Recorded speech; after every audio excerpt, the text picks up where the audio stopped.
Let's get started. Here we go. Now let's get it all in perspective. We did it like that, and now we do it like this. Do not attempt to adjust your dial. I'm transmitting live, yo. Let's get down to business. Now let's get it all in perspective. We did it like that, and now we do it like this. All right. For the underground world, every street and borough. You may learn something. Experience. You are now listening to the Joe Rogan Experience with Chico, Simon, Kamar, and your host, Floyd. Welcome back. Look who's here. Guess who's back? They found me. Welcome back to the Joe Rogan Experience. Show them your shoes, Kamar. It's fucking Jordan fiend over here. Those are the worst Jordans I've ever seen. Welcome to the Joe Rogan Experience. My name is Matt Floyd, joined as always by Kamar. Good to see you. And Simon. It's good to see you, Kamar. Great to see you, Kamar. Glad you're back, pal. Hi, everybody. What we do here is very simple. The three of us have listened to every episode of the Joe Rogan Experience this week. We're going to rate each episode as well as the week on a scale of 1 to 5 Jamie Vernons. And then we're going to talk about the guests, the talking points, give our opinions, this, that, and the next. It's a podcast about a podcast. We don't treat each other well. Go fuck yourself. There you go. Hey, buddy. Kamar, how's your week? Had a good week, just working away like a slave for the man. Funny thing, Like a slave, except you're being paid. I know I got to get out there. Yeah, that was poor choice of words. This big black guy came up to me the other day. Racist. Walked past me on the line and said, Kamar, life is war. And then just walked off. So I realized I've got to get out of there. Yeah. That's cool, man. I'm going to use that. Just walk up to people on the street. Life is war. Yeah. Well, it's a real think piece. Yeah. Other than that, just been working, flexing my J's, Flexing my J's. Simon, how's your week? My week was all right, Matty. It just occurred to me that he's so easily... Kamar, I'm talking about... Chico! He doesn't like the way you're about to talk about me. Dude, this is fucked. Come here. He doesn't like the way I'm about to talk about you. It's true. Okay, well, I won't say it then, Chico. You happy? This prick's adding editing to my life. Chico, I'm fucking dead serious. Come here, bud. Enough. Come on. What I was going to say before I was rudely interrupted by the fourth member of this podcast, Kamar is easily swayed by consumerism. Well, I was swept up by The Last Dance, as I alluded. Just like you were swept up by Hotep Jesus for $100 novel. Same family. Hold on. I'll give the guy a break. Like, out of all the things, if he was really swept up, he'd be like in debt right now. He bought a pair of Jordans and $100 book in the last year. Step in there, buddy. I'm not wearing the jersey. You bought a jersey? Tell him. I'm not wearing the jersey yet, but I might. What other expenditure are you referring to? No, just you are in debt. I He's am- making I- it I- seem I like am- you're flush with money as you buy these Jordans. That is the irony, I think. But like I said, they were on sale. He's probably also hiding a Michael Jordan win at anything tramp stamp tattoo that he's just too afraid to tell us about. And I'm wearing my Hanes underneath, obviously. Simon, how's your week? Yeah, I mean, my week was good. They're all the same, man. I don't even know what day it is anymore. It's all blending into one giant mess. But it really is like the purge out there, man. Every time I turn on the TV, it's like... Not out here. It's But really down, like the down purge there. Down out there. Not outside Wow. my door. Except shit is going on in Toronto, too, because that lady got thrown off the balcony, and they're having all sorts of Allegedly. violent... What do you mean, allegedly? No, I don't know. I don't know what happened, but yeah. She definitely got Simon. thrown off a balcony. Keep in mind, they keep saying the man accused of killing George Floyd. So Kamar's right in using the... Oh, I see what I see. are What going you're- off I see right what now, you're right? saying. Maybe she jumped. That's what you're saying. They're this one in Toronto. They're investigating as a murder. It was a cop who apparently threw her off a balcony. Maybe it was Chair Girl. In any event, it does not sound good. What the fuck is Chair Girl? You remember the girl in Toronto that threw the fucking chair off the balcony Oh, like 40 stories I up? do remember. And then was in yeah. a Drake video and they had to edit Didn't her out. she have to go to jail? I doubt it. I thought she got in really big trouble for that. She did, but then I think she got bailed out by social media. Sounds about right. Just goes to show you. All right. Yeah. How's your week, Maddie? Oh, I think it was a very tough week for a lot of people.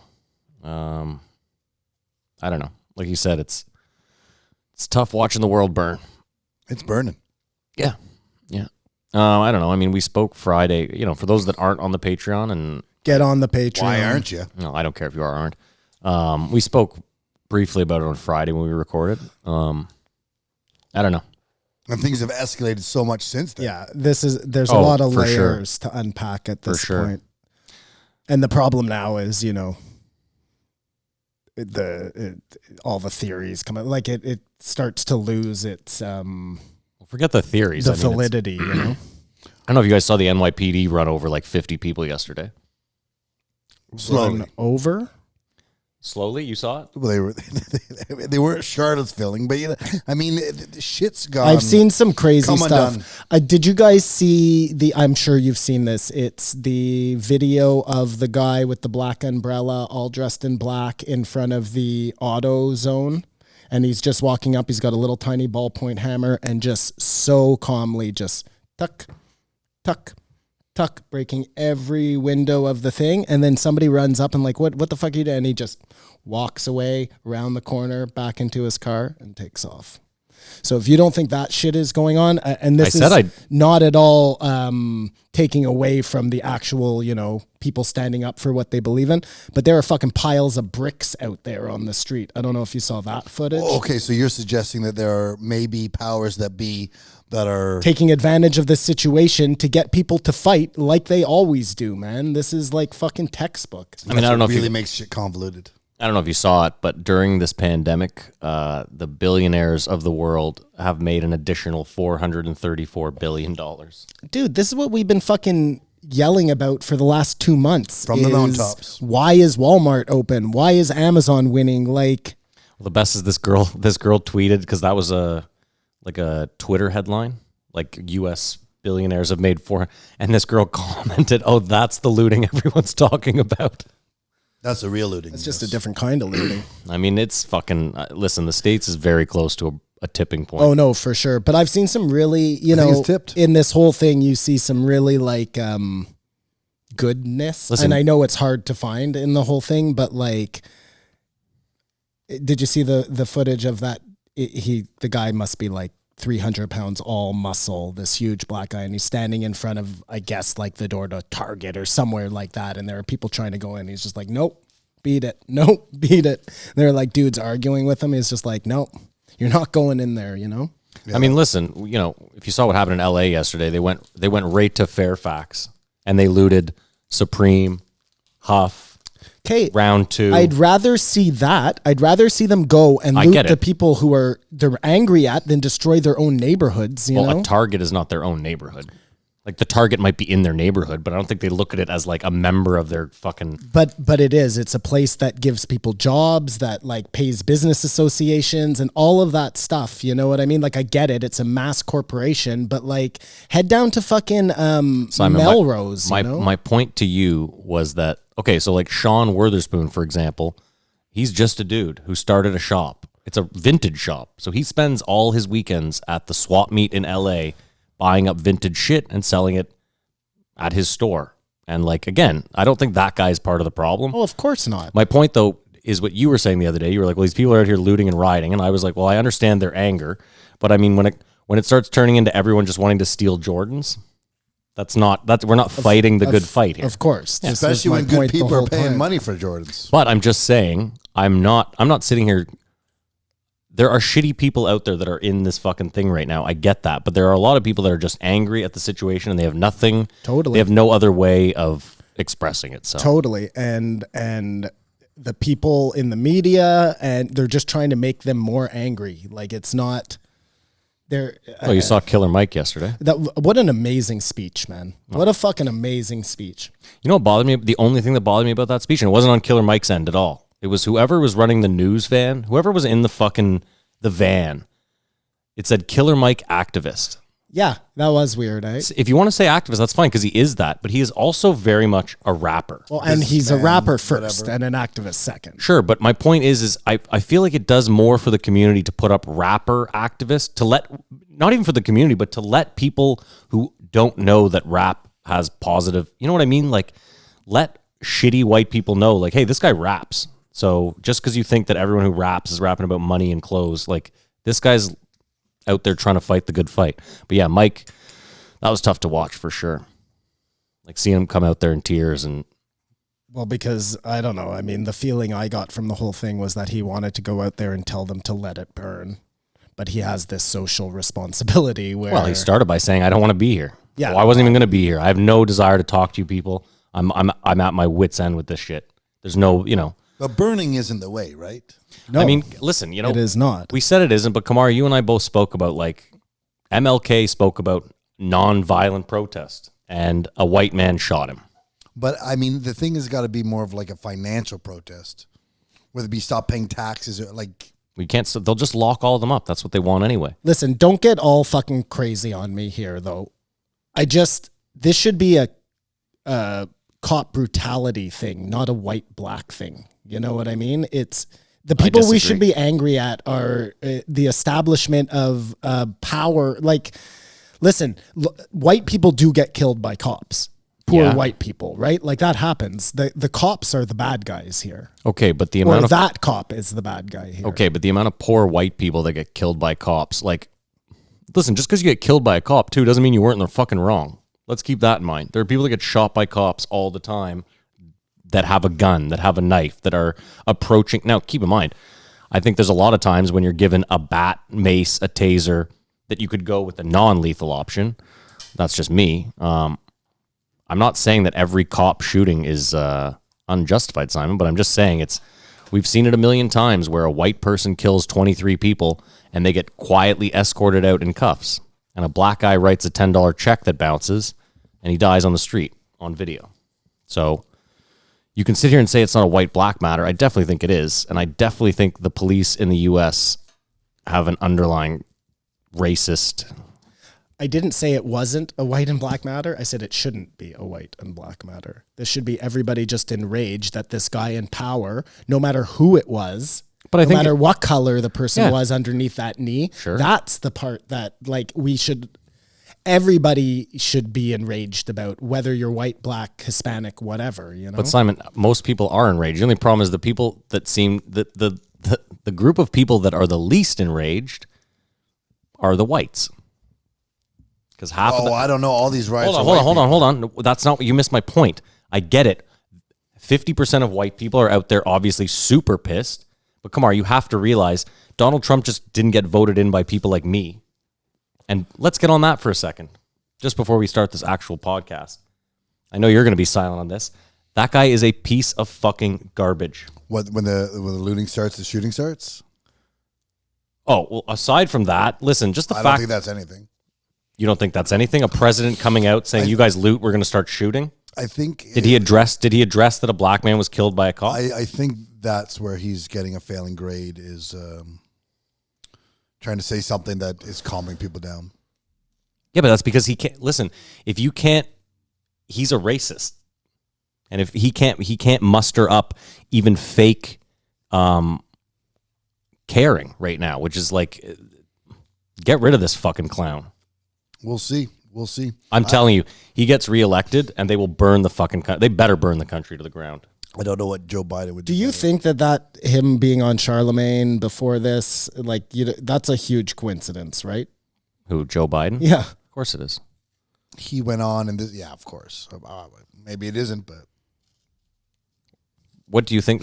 Hold on. Why is it not a coincidence? Just out of curiosity. It could be not a coincidence. This could be, What did Sam Tripoli have to say about it? I don't know. I didn't listen to what Sam Tripoli had to say about it, actually. Fair enough. I guess we should actually do the podcast we're here to do. Let's do that. All right. Well, I guess, Kamar, you want to run down the guests? Thanks for asking, Brother Matt. I thought this was a pretty interesting week. We start off the week 1480, back from the dead, Kevin Hart. Never thought he'd walk again. Then we had, I say, arguably one of the most powerful men in American comedy, Adam Egget, 1481. Then we had an MMA with Justin Gaethje. Well, we don't do the MMAs, so. I'm just saying what happened this week. And then 1482, we had the Ultimate Survivor, Jordan Jonas. And we finished off the week with a little promotional kick from Joe with 1483, Jesus Trejo. His name was Jonas? No. Jordan Jonas. Okay. Can I just say, too, when that thing popped up, I was like, there's no way he has a Jonas brother on right now. I was like, that's impossible. I was like, this doesn't even make sense. Spotify has gone Hollywood. Yeah, that's the first That's guest. when I officially quit this podcast, by the way, guys. When a Jonas brother Yeah. goes on? That's when I've had enough. He What might if- have some crazy stories. I was just going to say, what if a Jonas brother was on Epstein Island and was willing to talk about it? Then I'm back on the Everything podcast. changes. All right. Sign me up. All right. Well, I guess we'll rate the week. We'll start with Kamar since he's been gone the longest. I gave the week a 3.5. Okay. Simon? I give the week a 3.65. And if you don't like that, it's too bad. I actually don't care. I 3.6. didn't mean you. I meant listeners. 3.6. You give it a 3, Kamar? 3.5. 3.5. Okay. I give it a 2. Are we surprised? Stingy old Matt Floyd. No. It's stingy old Matt Floyd. I got to be honest. I just didn't. Crotchety. Sure. No, I didn't hate the week. I have nothing bad to say about any of the guests. I just did not love the week. I didn't find it that enthralling. I don't know. It's not your fault. Let me also say this. The Kevin Hart episode, if Kevin Hart sits down one day later, it's a totally different conversation. I wonder. It has to be. It's happening that day, I guess, eh? It could, for all we know, it could have happened while they were sitting in studio. Oh, yeah, that's what I'm saying. I just think it would have been a different, much heavier podcast. That's interesting. Well, it didn't happen when that was on, so we did have the podcast we got. That's true, which was much more uplifting. Simon? It was I thought I was going to hate it because I hated the last time he was on. You want to just give us the number too? Kevin Hart, real quick? Sorry, 1480. Thanks. Kevin Hart. When you said Simon, I thought you were looking for my opinion. I was, but then wow. Just by the by, 2.5 in a rating system out of 5 is right in the middle. That's not to you. I'm just for the point of discussion. Okay. So when I give it a 2.5, You're not condemning it. I'm not condemning it, but I certainly didn't love it. And if I give it a 2, then that's lower than We're starting to go in a gray middle area. ground. Just And like- I'm just, I just don't think you're going to get a lot of ones out of me. You know what I mean? Even if I hated it, I still respected the fact that people were on there. And the content is the content. I mean, listen, I've been trying for the last 5 years to be a more positive human being. No, that wasn't to you, Matt. That was somebody had a problem with my rating system. I'm addressing it. Oh, your rating Wow. system sucks. No, my rating Someone system should is be flattered. fucking amazing. No, your rating system is definitely shit. You guys, listen, first of all, I'm dealing with points, decimal points, okay? That brings a whole new Yeah, you're doing something you shouldn't. doing something I shouldn't. Really? You're allowed to score 'Cause how you we want all there, just sorry. made the rules up, so it's not the fucking Matrix. Anyways, I didn't like the last time he was on. Yeah. I found his positivity to be nauseating and noxious to my sensibilities, but maybe that's because I'm such an asshole. And now that I'm, actually trying to do something positive for myself, he was less. It was also released on a Saturday on already a busy week. Kevin Hart was not released on a Saturday. The first Last time time, around. yeah. Oh, gotcha. It was like Gotcha, a surprise. Yes, you are absolutely correct. But no, I found last time he seemed more human this time. Well, he had things popping off all over the place. He's starting a supplement company, like, this and that. And he's been humbled. Simon, do you also Had think... he been in the accident the last time he was No, on? of course not. That's the difference. No, I also think... I think maybe in such a shit time, too, you were more into hearing someone really spit positive as opposed to like... now's the kind of time where maybe we needed some positivity. I mean, I'd like to agree with you, but no. I know you're not gonna. I was going to get ready to, I was more than ready to hate him. Oh, I know. Coming in this time. You're missing my point. Is you might have been ready to hate him, but this time the positivity had an effect on you. Whereas last time you were like, I don't really need this right now on a Saturday. This guy's fucking positive attitude from 100 millionaire. Possibly. I think that maybe because of the accident, he was just way more grounded this time. It was way less, like last time he was spitting all the positivity, but from a billionaire. That's hard to take. You know what I mean? This time I forgot he was a billionaire, maybe because he had been so humbled by the car crash. It's like the same problem people are finding with Joe Rogan right now is how do you take the advice of an everyman when that everyman is Not every man. I mean, very, listen, very, very, very, very, very, very, very wealthy. yeah, I mean, I ride Joe on that all the time, and it's not his fault. He still feels like the everyman. And again, we talk about it all the time. As far as rich people go, Joe is probably one of the more grounded out of someone that has the kind of money he has. Mm-hmm. I don't know. I don't know. We'll see. Maybe the money hasn't come in yet. The change hasn't happened. There you go. That I could thought be the it. way this podcast started, though, it was going to be another, like Joe was, you're so inspirational. Yeah. You're so inspirational. I am so inspirational. But it quickly devolved into, I thought, a really good discussion because he, like you said, has been humbled by the accident, obviously. It was interesting that Shaq's comedy jam was his like tipping point. Mm-hmm. Because I didn't even know that thing existed. Well, obviously that's on the black circuit, not the Chitlin Look, circuit. he's trying to make me into a racist again. Don't do that. I'm Jewish. I don't know anything. Can't be, I did man. not know that's where it came from until he just told that story. I wish he had discussed the actual crash, but that might be too sensitive. Mm-hmm. I mean, we said the same thing about Travis Barker, and I just realized like it's heinous to assume that someone's going to talk about one of the most like. Well, let's talk a little bit about his remarkable recovery. Well, his will to Because that overcome, almost seems like it's too good to be true. his access to everything. Like he maybe is still lying in a bed somewhere and a clone did this interview. That'd be hard to program the humility into the clone. That was so apparent because we had seen him in the last podcast. Well, what about X Factor? What if it's a type of clone, Kamar, where Kevin Hart is actually controlling Like a the surrogate. voice? Exactly. Mm-hmm. Like, have you watched Upload on Prime? I've heard. I know it's the guy that one of the Office guys made Yeah. it. I know about it. Yeah, you it's- choose to go into like a. An afterlife Digital type world, of place. Yeah, it's a interesting concept. Anyways, it could be a situation like that where when you're not there, you're controlling. I watched it, and if it's an amazing job of cloning. Yeah, I mean, Seemed like Kevin was there in the studio. I love where you're willing to go with this, and almost serious. I can't tell, but I assume you're being stupidly serious. I'm just trying to explore all avenues, Matthew.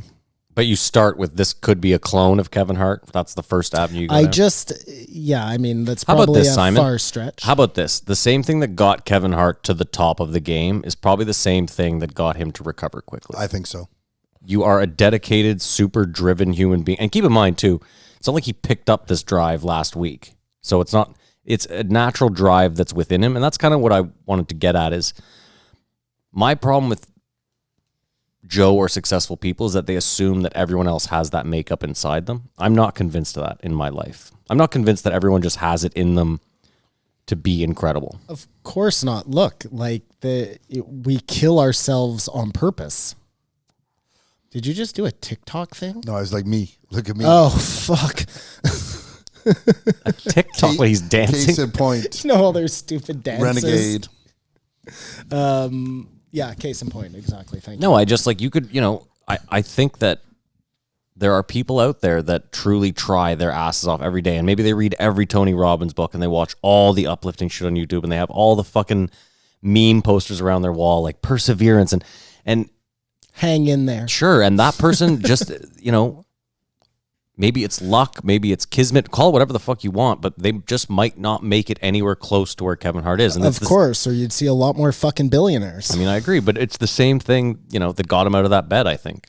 The same thing that maybe would take someone else a year and a half, 2 years, or never recover. You know when you hear about a athlete and they get this horrendous injury, like one that is supposed to be a career ender, and 3.5 weeks later they're back on the court playing, and you're just like, what the fuck is going on here? That's all I'm saying, man. That it's like, I can tell you, I had the surgery, C6, C7 fusion. He had 7 of those surgeries down his spine because I don't know how many. Yeah, they diffuse it all together. Yeah. He said his whole spine had to be fused together. Just from one fusion, I can only look that far that way. Like I can look all the way that way. You know what I mean? You don't have the money Kevin has. Dude, I'm just Access. look up what get is it. involved I in the understand. fusing of an entire spine. I get it. his recovery was too quick. I'm just saying though, Simon, again, if you have unlimited resources, if you could hire 4 people to help you day in and day out, and you had the drive to get out of bed every day at 8 and not stop working on your recovery till like 8 at night, I totally see what you're saying. And some of that for sure, the walking, all of that, he's out there shooting hoops. He's playing basketball. He's like high level. You know what I mean?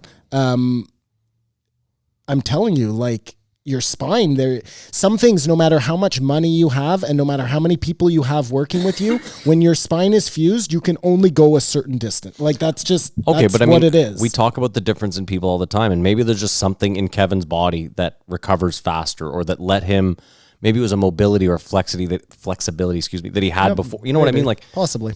I think we're all just so different that I think we should coin it as, if I may be so bold, the Jordan factor. That quality in people, the drive, the everything. I think it's safe to say. I mean, you could pick another athlete or another driven person from another history, but based on the Last Dance and stuff, moving forward, he has the Jordan factor. Well, see, this is what, and they talked about this. This is actually what I hate about The Last Dance, and kind of what I hate about Michael Jordan. Like, yeah, he's the pinnacle. I mean, we spoke a couple weeks ago about Wayne Gretzky and how he has numbers that should make people go, it's almost even crazier than Jordan. But no one cares about hockey, so fine. My point is, though, Michael Jordan had a shit attitude. You can win without being a fucking prick. Kevin Hart, I don't think runs through his life the way Michael Jordan did. And Kevin Hart is winning like Michael Jordan did. I think he may have up until this accident, though.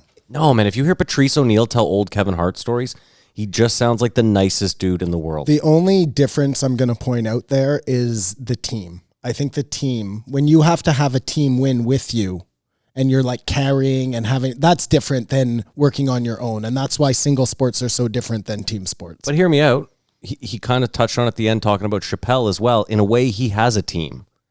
And in a way, he's driving that team, which is why he is as big as he is and has all these businesses. And Chappelle is just Chappelle. Oh, he is saying he can't take the chances that Chappelle takes. That was exactly it. Because he was saying, I'm a boss of bosses and I have so many people relying on me. So in a way, he has that team behind him. I get it. It's not a sports time. I understand what you're saying. I'm just trying to correlate a little bit in the sense that, you know, Kevin is leading a team, kind of. I get that they're not out there shooting baskets, but he needs them to be firing on all cylinders as well. But he doesn't come across to me as a Michael Jordan type.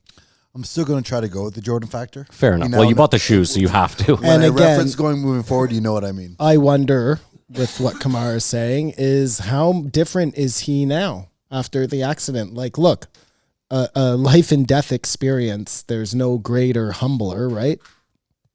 So, I mean, I've spoke about this before. I had one, and I was just too young to remember or be able to. Yeah, you can't. It only works if you're able to appreciate what you're losing. At 8 years old, it's just like, holy fuck, that was the motivator. Scary. Yeah, but yeah, if that accident happened to me now, I have a feeling I would probably wake up tomorrow a different person. I hope. I can only hope. I would assume so. And I hope this is Kevin. I was thinking the whole time. I was really blown away by this podcast, but he is an actor. Like, is he off the camera? Like, fuck that shit. Like, get my assistants, or you know what I mean? Is it lip service? I did believe it. I did believe this change overcome. He's touring less. He's caring about his family. All this stuff, but you know what though, Kamar, could be putting on an act. You always. What I've learned in the last 20 years is that a lot of the mumblings that you hear are often at least somewhat true. And I've never heard a bad thing about him. That's it. And like, think about Kevin Spacey. Like, I heard rumors about Kevin Spacey for 20 years, but you're just like, oh, that's fucking horseshit. Looks like a dick, walks like a dick, a duck, sorry. Yeah, if it walks like a dick. Grabs like a dick. Yeah. Strokes like a duck. Yeah, you know, I just start... that's really what I was going at, is like, there was never an Opie and Anthony moment where someone was like, oh, Kev was a real dick. Because you would have heard that, like, especially with podcasts now and as honest as people are, and you would have just heard one Kevin Hart story, but they're all positive. I don't know if you guys know this, but like he, you know this because I think someone told this story on Rogan. It was Big J. They buy an Xbox in every city they go to, and they leave it for the housekeepers. So like at every city, they're like, we need a Xbox with Madden, and they bring it to the hotel, they set it up, they play for the day, the night, whatever, and then they leave it for that. You know, like that. That's not something you have to do. And I know you're looking at me like, whatever, Floyd, Well, but no, but I was thinking like, what is he going to do with like 6,000 PlayStations? You know what I hold mean? on, Simon. He's just got a The room guy's- in his house of Simon, used take out all the wires. PlayStations. the guy's filthy rich. He could just travel with one was my point. You're acting like he's just hoarding PlayStations like that's the classic. You. That's what I'd do. I'd build a whole I know you wing would. to my I know house you would. for all the PlayStations.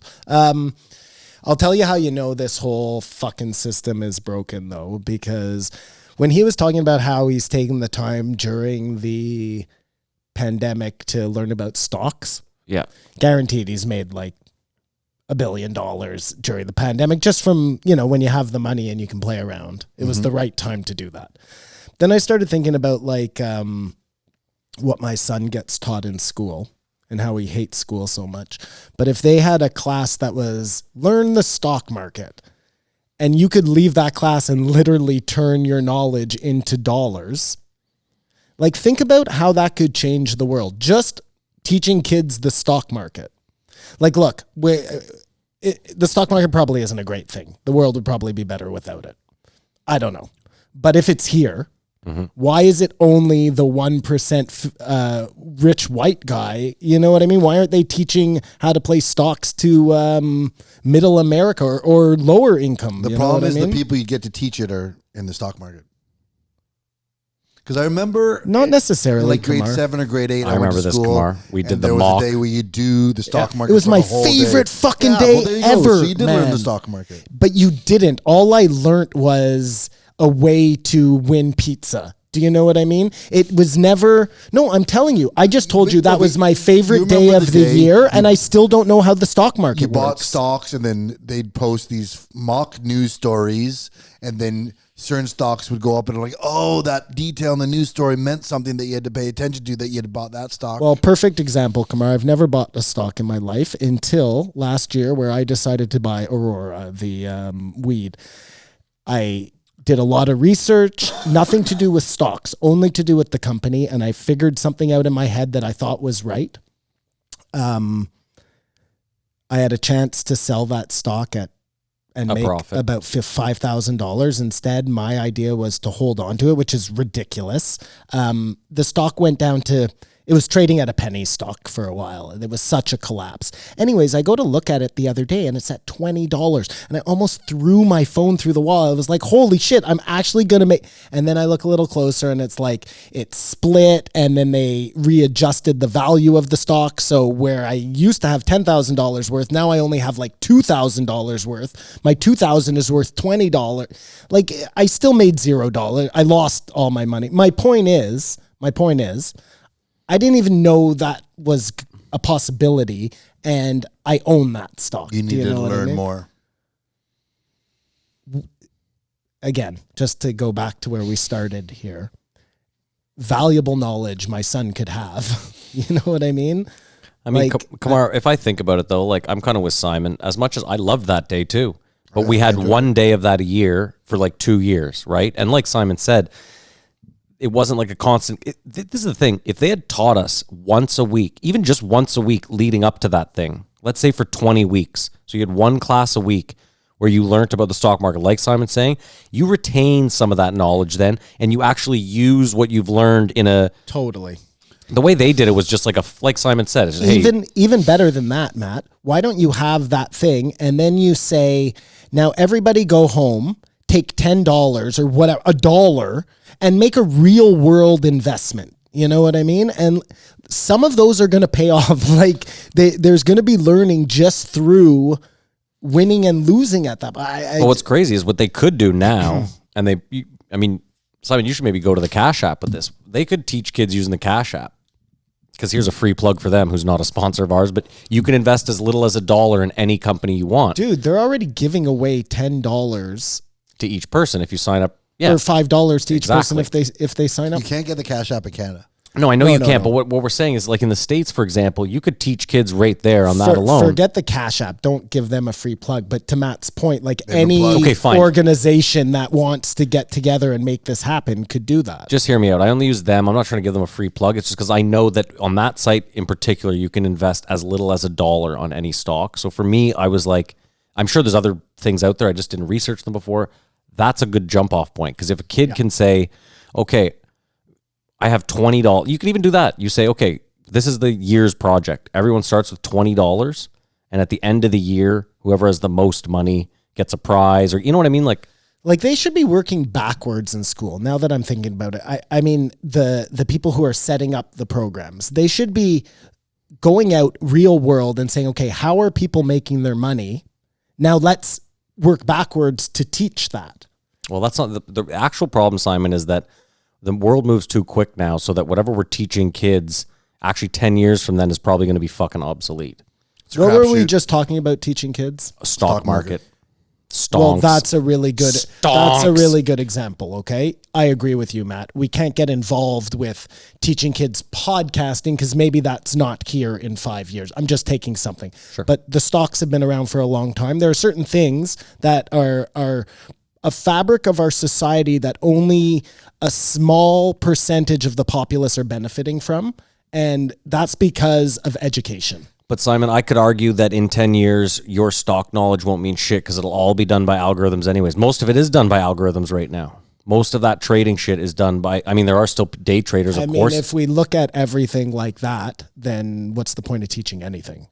But I mean, Well, no, because I still think that basic language, writing, math, science, Okay, well, those are... I'm not suggesting that you not teach I know, those I get things. I'm suggesting that we balance out the curriculum a little bit.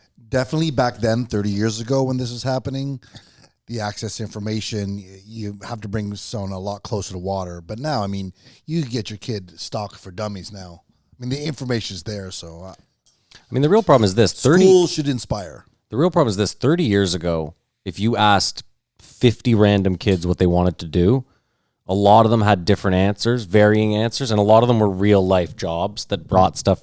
Now, if you ask 50 random kids what they want to do, influencer, Instagram, YouTuber, whatever it fucking is.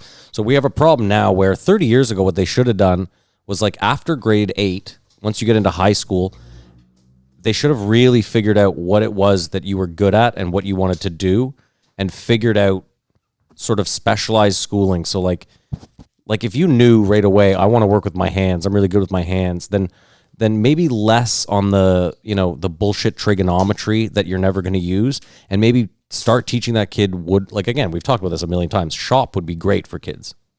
Yeah, and then that transfers perfectly into the mentor-mentee, mento-manatee type situation, which is totally lost now. And it's so important, man. Real life experience. We had co-op in school. Unfortunately, It was such a fucking joke that it never translated properly. But look, you decide you want to make fucking chairs for a living, or that's what you're passionate about, and you go and you work with a guy who makes chairs. Like in 1 year, in 1 week, you're going to get more than you would sitting in a class for 6 years. Like that, I get it. That's an exaggeration, but the sentiment of the statement remains true. You learn everything by doing. Yeah, no, I agree. I mean, not everyone, but I agree. I think to some degree they tried to find out with like basic and advanced. They split off kids like, obviously you're not going to be a rocket scientist. Yeah, but I mean, basic and more of a advanced. mechanic. What I'm saying though, Kumar, is it just feels like, and I mean, I know there's not enough teachers, so that's why class This size. is what I'm saying. Yeah, and I'm with you there too. But I mean, because there's not enough money. Right? There's not enough money. That's always why we can't do this properly. Always the problem. But then when we need billions and billions of dollars, it comes from somewhere. Yeah. And it's the most this is crucial bullshit, time, man. 12 to 18 in the formative years of getting people closest to what they should be doing. So they're happy. I mean, wonder why there are so many fucking unhappy people out there. I'm sorry, Matt. No, back to your mentor-mentee thing. Kevin Hart talked about that almost specifically in this. Well, that's why I'm bringing it up. Like that's Great segue. I really believe that though, man. Like that mento-manatee thing is really fucking important in a lot of ways, not just in learning. It's in like, if that person who's teaching you is a good person, now granted, you might get into a lot of situations where you're being taught by dicks. But like, that's where you're going to learn how to treat the people in the business you're going into. That's information you're never going to get in school. That like how you operate, how you don't fuck people over, you need to see that firsthand. And if you're fortunate and your parents are able to teach you that, that's great. But if your dad or mom works for the government or whatever and has Don't point at me. I was pointing at Kamar. You pointed at me and both yes, go ahead. Point is, it's all good information to learn, man. But I think that's more important. What happens in school up into high school is kids are just supposed to learn social interaction, have experiences, and get fucked over, and learn that the world isn't everything. Well, that's the whole idea of thing, right? university, right? Well, university is where you actually get serious and do something. You're supposed to like have these real life experience, but it's not. You're so Insulated? secluded and insulated. And this goes to where we were right before the pandemic, where you couldn't say anything without somebody fucking crying in the audience, Pull that mic back just a touch. Thank you. Like a fist. That's all you need. I mean, listen, I agree, but really what Kevin Hart was saying too. I mean, think about this. If you're friends with 5 billionaires, you're probably going to have an easier time starting your business than, of course. You know what I mean? No, but even then, like my dad, and I never listened to anything my dad said. I remember my dad telling me when I was young, if you want to, what is it? You can't fly with eagles if you hang with turkeys. And I just remember being like, well, you don't know jack shit. But I mean, that's true. It's totally true. It is, yeah. And I mean, that saying is true too. If you walk into a room and you're the smartest person, you're in the wrong fucking room. Yep. Yes. Yeah. No, that's a good point. But it's like I said last week, Maddie, do as I do, not as I say, right? Yeah. But if you want people to like you, it's the other way around the around. smartest people. I mean, listen, I live terribly. I'm not good at life. I'll put it to you that way. I've given some people some great advice that if I had taken, might have maybe turned my shit around. You're no Richard Sherman. Sherm? Why? What about him? When we just said to Skip Bayless, I'm better at life than you, Skip. Well, I'll say this, Richard. You are definitely better at life than I am. Exactly. So, I mean, listen, Kevin Hart is definitely... he's easy to inspire because he really is just like a happy dude. And he came from nothing. And he did come from nothing. Like if you hear all the stories, like if you hear Patrice O'Neill or other Philly comedians or dudes that came up around him, like they had nothing. It's interesting that he, after the accident, now has this kind of theory about life being a game. The different levels. You hear that a lot from people who have near-death experiences. Like I've heard that same comparable many times of people now thinking, not that it doesn't mean anything, like it means more, but like they understand that there's a kind of like after you do DMT, I imagine there's this certain like, Joe says it all the time when you see that there's something else. Yeah. A big moment gives you some time to reflect sometimes. Take a pause. And I hope it's all genuine and, I mean, it was for the positive. Or maybe he saw something beyond the veil. The light. Something. I noticed Joe didn't bring up the sound of those old Barracudas, eh? He always talks about muscle cars because that was the car that was in the accident. It was? I thought it was like a Lamborghini or something. No, it was like a 1970s Barracuda, all tricked out muscle car. Really? And I think what happened was, when you step on the gas and the ass flies out. Yeah. I think he lost control of the car because no one was drunk, but no one was wearing seatbelts. Was he wasn't alone in the car? Who else was in the car with him? The guy driving. Oh, he wasn't driving. He wasn't driving, and the guy's girlfriend, I think. Am I crazy, or do a lot of black comedians get in like really bad car accidents? What was Tracy that Jordan or Tracy Morgan? Well, that was a really bad accident. Yeah. Then who else? Who crashed the Enzo? That's who I started. I don't think I consider him a comedian, but I know he's a comedian. I can't remember his name right now. But still, I mean, he did. I think just a lot of famous people get in car accidents because they end up getting really fast cars. No, but I'm thinking about black comedian. Like maybe again, I'm just making it up. No, but that's what I'm saying. I think if we were to look, yeah, maybe you're right. Sure. It's just I've never heard of Jamie Foxx in an people. accident. I mean, listen, I'll say this: Ryan Dunn died in a car, white. Yeah. Paul Walker died in a car, white. Yeah, so I'm not. I think you're this is grasping. what I mean. But I was just saying. But what I was saying was famous cool guy there. famous cool. Oh, James Dean. See, I say famous Yeah, cool I got guy. there. Where do you go? I got there.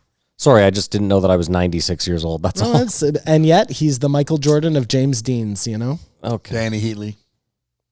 Alive. Well, not the other guy.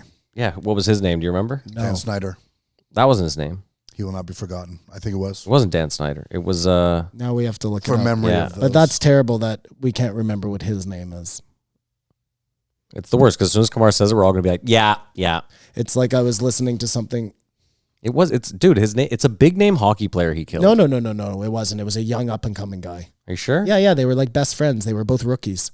I don't know if it was Dan Snyder. NHL star Danny Heatley has been indicted on 6 charges relating to the September car crash that killed his friend and teammate Dan Snyder. Oh, nice work, Kamar. I do remember his name. Okay, you did, yeah. Kamar remembered. No, that's not it. Way to go, Joey Diaz. He fucks up every other name in Yeah. existence, Bro, but he manages talked to to me pull twice- this twice a motherfucker out day. of his ass. What were we talking about just before? Car crashes. Well, I say it's funny No, that Joe I didn't was bring gonna up the tell sound of you a something. barracuda and that muscle underneath, I think I was talking about black comedians getting in car crashes. Yeah, that's what we were talking about. The Barracuda sound. It's fine. We'll move on. Doesn't matter. Okay. Chappelle? Are we talking about Chappelle for a sec? that was a crazy endorsement, I think. Called him the GOAT. I mean, I agree. Unequivocally better than Richard Pryor. Yeah, but I mean, I think so too. Like Yeah, just no, from I wasn't I arguing. don't think there's an argument here. who I'm am not, I though, right? I'm not Kevin Hart. He was saying, in my opinion. Yeah. He said it over and over, in my opinion, and some can disagree, but Dave Chappelle is not only the funniest, but the most honest. Do you put Patrice up there? I put Patrice up there Oh, for he- sure. Who knows where he could be now. 100%. Me too. Or Bill Hicks. No. Just as far as making me laugh, pee my pants laugh. And I think that is the ultimate. If you watch Elephant in the Room right now, if you stop this podcast and go to YouTube and watch Elephant in the Room, you will die for an hour laughing. And you know all the jokes, Matt. Even if I watch it right now, No, I will that's what I mean. That's how great it is. There's Make like sure you join the Patreon first. there's 3 bits in Elephant in the Room that are like probably 3 of my favorite bits of all time. It might be my favorite, might be my favorite like hour of stand up ever. It's definitely in the top 5. Yeah, no, it is I'm with definitely in you. the top 5. Can't argue. Wow. But yeah, listen, like you said, Simon, having us say Dave Chappelle's the GOAT really is whatever, water off a duck's back. Yeah, that's what I mean. Having the guy that is arguably ahead of him, maybe monetarily, and as far as like Hollywood success. I mean, again, Chappelle could have what he has, he just doesn't want it. Yeah. My point is just, Kevin Hart is a mogul. I'd like to see if Kevin Hart could get so big that everyone he's responsible for, so he can't do certain things, say, are taken care of, that he could. His swan song, you know what I mean? Yeah. If he can even go there, I don't know if he can. If you'll humor me for my new game. Sure. Who do you think's richer, Dave Chappelle or Kevin Hart? And I'm going to need monetary figures. It's Kevin Hart. Kevin Hart. What Kevin did I Hart, say? 10 times out of 10. What did I say? You haven't said anything. You haven't said a word. You asked the question. Oh, sorry. I thought you were correcting. No. Because Your metric. when I wrote out this podcast in my book, I called him Kevin Smith. And when I looked at my notes earlier, I was like, Kevin Smith, that doesn't seem right. Yeah. Fat white guy. Yeah, anyways. Not anymore, sorry. Larger. So sorry, give me some numbers here and I'll pull up network. Kevin Hart's worth $250 million. And Chappelle? $150 million. Matt? I think Chappelle is worth $75 million, and I think Kevin Hart is worth $310 million. Okay. And I think that Chappelle is worth like $275 million. And I think that Kevin Hart is worth about $248 million. Wow, exact. Okay. Almost like you had the numbers in front of you. No, I have not checked. Oh, wow. Okay. Hold on a second. Dave Chappelle net worth. Wow. That's terrible. 50 million.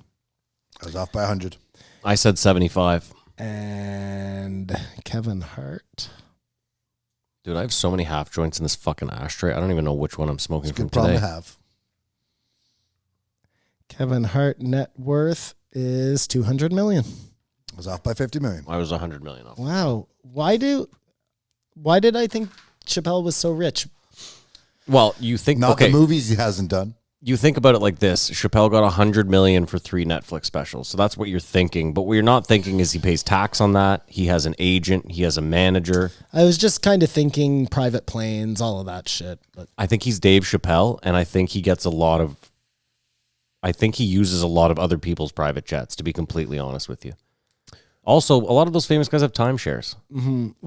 Sorry. No, go ahead. I just really quickly wanted to say to the listeners, my stepdad is, he works for Transport Canada as an aeronautical engineer, and he let me know that the FAA apparently has no jurisdiction over private planes, as far as what you can do on a private plane. Jeffrey Epstein. Well, I was more talking about Dave Chappelle smoking on his plane, but sure. Jeffrey Epstein. What was the story with Kevin Hart's first divorce? Do you know? Infidelity. He cheated on her? I think so. I don't know. I don't get it. Can I ask you this, though? How much would you pay to be a fly on the wall at that dinner? Oh, my God. That dinner sounded like the most amazing thing ever, man. Imagine the waiter. You're like, should I go see if they want more bread? They might want more bread. How about another round of waters, boys? Hanging around the corner. The waiter was Cheeto Santino. It's like all the A-list comedians, just not the A++ comedians. No, that dinner, when he was ringing it off, I was like, oh, God. Theo Vaughn was playing the harp.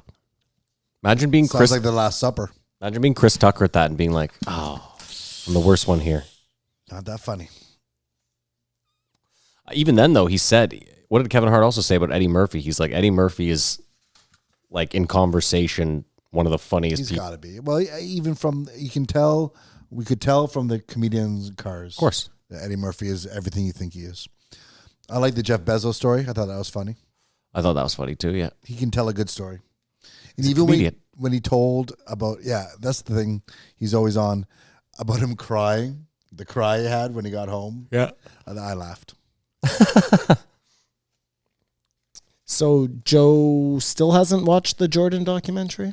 No, he was watching a Kaczynski documentary. No, but this is... Okay. Hold on. Well, I'll start this. Just go. He said in the next episode, dude, I've watched everything. That's all I've been doing is watching stuff. He said he doesn't have time to watch things that are in queue for him to watch, but then he started the Kaczynski one. Like, come on, Hold man. on. He's not into sports. He watched every Adam Sandler movie. Yeah. Except for Uncut Gems. Yeah. Well, no, but that makes sense because he's watching those with his kids. I get that part. That's why he can't watch Uncut Gems because they would have no interest in that. Also, it's just Adam Sandler swearing for fucking an hour and a half. I thought it was a great movie. I disagree. Yeah, I know you do. But you thought that the... Tread what's it lightly. called? Tread lightly. No, I will not tread lightly. Tread fucking I'll lightly. tread any way I want. With Don't tread on me. fucking Don't you Jordans. fucking Can I tread borrow on your me. monstrosity of shoes They're so I all can yours. tread all over them? What's that stupid one with the kick? The Irishman? Yeah, thanks. The Irishman. I didn't say it was 5 stars. I said it was a good movie. Glowing endorsement from Matthew. Okay. What else we got here? Nothing. We got to move on from Kevin Hart. Yeah, okay, no problem. I think we gave him his just due. Yeah, no, that was it. It was the dinner. Amazing. Like to be there. I'm already thinking about how I might have to readjust my weekly rating, but it's fine because I didn't hate this podcast. I mean, whatever. I was No, feeling this I podcast. actually thought halfway through this, I'm going to have my son listen to this one, and I don't usually suggest that he listen to any Rogans just because I don't think it'd interest him, but this one I thought, he could relate to who Kevin Hart is, and he'd learn some shit in the Success process. in the words of wisdom. Yeah. That's a glowing endorsement. Yep, I think so. I think it's cute that you think that a kid could listen to anything and it would affect them. Yeah. Well, he doesn't listen to me, so Oh, let him I give know. Kevin Hart a try. Yeah, that's fine. I remember being that age and I don't think anyone could get through to me. No, but if my dad had suggested that I listen to something semi-cool, I might have been, again, it's like the stock market thing, you know what I mean? You have to make it digestible for kids. They got halfway there and then fucking screwed the pooch. I just wonder if a 53-year-old UFC commentator is like the cool thing for... No, that's why I picked Kevin Hart episode. Okay, I got you. Okay. I thought, Okay. Maybe. Fair enough. Maybe. Do we want to rate it? Yeah, Mark? we want to rate it. I apologize, guys. I'm busting. I gotta go to the bathroom. I give it a 4. I thought it was amazing. Run. I thought it was gonna be something different, and yeah, I liked it a lot. Go to the bathroom, buddy. Go. Don't kill yourself here. Backyard. Remember, there are people upstairs, so Find a careful find a where grassy you're area and hide your dick. whipping your dick around, and try not to piss on those shoes. Yeah. It's going to be hard. Do a quick weather report while you're out there. I'll rate it while he's gone. Could you? That'd be great. I will give this episode a 4. I give it a 3.5. We got 2 4s. And listen, 3.5. a 4 out of me for Kevin Hart is almost a 5. Like I hated that first episode so much that I thought I was going to come in here and like drop a 0 on you. You hated which episode so The much? first time he was on, Oh, I've wow. never been more put off by a Joe Rogan episode in my life, I think. I'm telling you, Kamar's right. That was a heavy week, and it dropped on a Saturday. And I think you were just in a bad mood to begin with. I found him so phony baloney. And it was so weird because everybody was like, had the totally opposite opinion. It's so weird to me because this time he seemed exactly the same. You just feel like he was more humble because of a car crash. Like, I don't think anything really changed with him that's my opinion, which I know is think- not yours. I get think it. this one developed into a conversation at points. And the last one was like a Tony Robbins seminar. Robbins fucking seminar, man. And All right, fair enough. if fair I enough. want a Tony Robbins seminar, I'll pay for a Tony Robbins seminar. Okay? With my Aurora stock money. No, yeah. Shit, man. That's like negative dollars. Tony's paying you. You know, pretty much. Look at those shoes shine, Kamar. Glistening with piss. Oh, I feel so much better. There's no way I was going to make it to the break. That's fine. Dude, but you don't have to explain taking a piss. Joe does it Joe did it and left Brian. Destroyed his whole podcast to drain his For a dick. tinkle. Yeah. So did we get an Adam Eget? Are we deep in Adam Eget? We're done. We already rated him. Oh, is that what you guys thought of this one? No, I'm kidding. No, we hadn't even started. We just finished our rating. Simon gave it a 4. I gave it a 3.5. I gave it a 4, which I said was pretty much a 5 because Simon don't play. Simon don't give out no, on 5. it have an was agreement. it wasn't a 5, but it was a solid 4. It was a solid. It was a great podcast. Exceeded expectations. All right. That being said, let's move on. Hold on. Oh, Kamar, what he said was, just in closing, what he said was the first time Kevin Hart was on, Simon felt as though it was more like a Tony Robbins seminar, 100%. whereas this time he felt like it was more of a conversation. Kevin Hart. which is what Kamar said Yep. right at the start. But you know how we roll. We don't listen to Kamar, and then we repeat what he said later on as our own point. I think that's what you do. No one listens to me. I was using the collective we, but Matt, you do whatever you He was want. shitting on Brian Cal for being a flip flop. And I said, you got to respect that because you're a flip flop. He's like, no. Well, The difference is, can I tell you what the difference is? you're that still happily married. I am not married to any of my opinions. Only my wife Brian Callen isn't even married and to you know his what? wife. Maybe I'm wrong. Maybe I'm Give me a wrong. break. That was a great joke. Maybe I'm married to all of my opinions. I don't know but I feel like I can have my mind changed.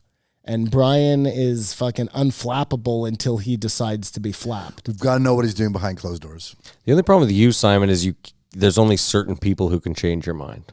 Like, I'm not one of them. You've changed my mind about things. I No, didn't but even believe it you have in to the say simulation something. until you have to say Matt. something he disagrees with, goes off to someone else, then them support you, then his mind is. That's not true. That is not true. But I often have to take a day or two to digest something. Percolate. But wait, so now you believe in the simulation? Of course, Or I you're think at it's least an more option. open to it? There's too Okay, much to fair believe. enough. I fair remember the first time you told me your view on that whole thing. I was enough. Here it like, comes. right away, just that is impossible. I'm not into that. Yeah. And within like, I don't know, a week, I had formulated like 100 simulation ideas. You I know? think you came over like 4 or 5 times that week. Yeah, that was right. I mean, that was pretty much the birth of this podcast. That and illegal weed stores. Mm-hmm. That was a big... And here we are. It's true. And here we are. Dude, I've told this once or twice. Simon stormed out of my house one night after a fucking legal weed store debate. I didn't think he was ever coming back. It's your Brian Holtzman story. I get It is in. my Holtzman story. I've had that same conversation about the restaurant industry. Restaurant. Restaurant. And been like so angry. Okay, you know what? This guy and his pronunciations. Where are you going to eat? We're going to a restaurant. Restaurant. Oh, sorry, Simon. There's nothing wrong with the way I say restaurant. No, just the way you said that one time. Restaurant. Can you use it? Can you use it in a sentence? Sure. Saturday, me and my friends are going to the new Frontier restaurant. Okay, listen, I am willing to eat restaurant. Okay. No, fuck no, man. The way I say frontier is correct. The way you say frontier doesn't make any sense. Blue dress, it white has dress. nothing to do with the front of anything. It's a French fucking word. Frontier. So frontier is the right pronunciation. So let me ask you a my question, friend, Simon. are putting the wrong emphasis on the wrong syllable. Can I ask you a question? What is the phenomenon known as when you see something that you feel like you've seen before? A deja vu? Oh, you mean a déjà vu? See, again, you don't say it like that. No, but say déjà vu. The basic structure is there. You don't say Frontier, déjà vu. Déjà vu. frontier. Frontier, déjà vu. You should be Deja saying vu. restaurant. It's déjà vu. V-U-S. Déjà vu. Deja Restaurant. vu. It's the same thing. Listen, I can't have phonetical arguments with you right now. We have a biggest whole thing is- Adam Egget fucking... Crescent roll, croissant. I mean, no one says crescent roll No, but Americans. no one does. And crescent roll isn't even a thing. Yeah, it's what Americans call a croissant Okay. Yes. because they hate the French. You get a They croissant also at the say freedom restaurant. fries. So, Well, that was the thing for a bit, yeah.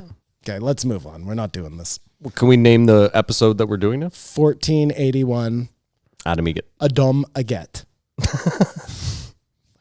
Adam Egget. Just shining those shoes, eh? Kumar? Sticking Just the floss. giant There's- jump man It's in going to my blind face. the camera, Kumar. I don't even know that you can do it. I hope they look pretty special. He was way too nervous. Do you guys sense that at all? He said he was going to Oh, throw up going on. I mean, He said he was nervous. But, I mean, it was just like almost, okay, man, act like you've been there. Calm down. You're Well, there. he's not. Never on. Oh, I guess he had He a has that podcast. show with yeah, Norm. yeah. Norm You're wrong. Macdonald. Sorry, I'm wrong. you're wrong. You're wrong. Sorry, you're so wrong. you Sorry, you're wrong. No, I'm wrong. I apologize. Come on. And what's interesting is, well, you guys have seen it at open mics or something. If a comedian's inexperienced, they make you feel uncomfortable. Yeah. You know what I'm saying? Yeah. And he's the second or the biggest booker in the United States. And for him to be like that, I think it's just so strange and interesting. I mean, I know what you're saying. It's interesting that he rubs elbows with like the biggest names in comedy, but then goes and sits on Joe Rogan's podcast, which isn't even live anymore. And for all intents and purposes, if he did say something that he felt was like egregious, could just say, "Hey, Joe, any way we could maybe," and I'm sure Joe would be like, "Yeah, no problem, man." You know what I mean? Like, I don't see why someone like him would have a real reason to be nervous. I think it might have been because he's been cooped up in his apartment for 2 months by himself, not talking to anyone. It was his first social interaction. The real moment for me, because you listen to him talk, and he just seems like a nobody. You know what I mean? But then he said, "All the people I've passed this year," and I was like, "Oh yeah, this guy controls all of those people's lives." Yeah, and I can't believe he doesn't have a girlfriend. How many times does he get his dick sucked to get on stage? I don't think he does. I think he's like some weird anomaly of like a good person. No, that's sorry. I wasn't. It was a joke. It was hilarious. But somebody in that spot yes, the at another influence club, Is getting their fucking dick sucked knob polished by male comedians. Everyone wants that obviously. spot. I was disappointed in this podcast that we don't find out how he got to be the talent coordinator for the Comedy Store. Very I think weird. that's all I really wanted out of this. That was the only. How did you get this job? you're not a comedian. And the most, I think, interesting story they could have talked about besides his cult raising. Okay, sorry, the cult thing. That's when things got interesting, but that isn't until like the third 3 hour fucking mark. They were talking just for a moment about bionic eye, having a bionic eye. Mm-hmm. That is definitely something we're going to see in our lifetime. The only reason I don't think we will is because that doctor that was on not too long ago that said he was going to be able to regenerate your eye to like back when they were 20, and you'll just have to get this stem even cell better. injection every. Why even would better you eye. want that if you could see in the dark?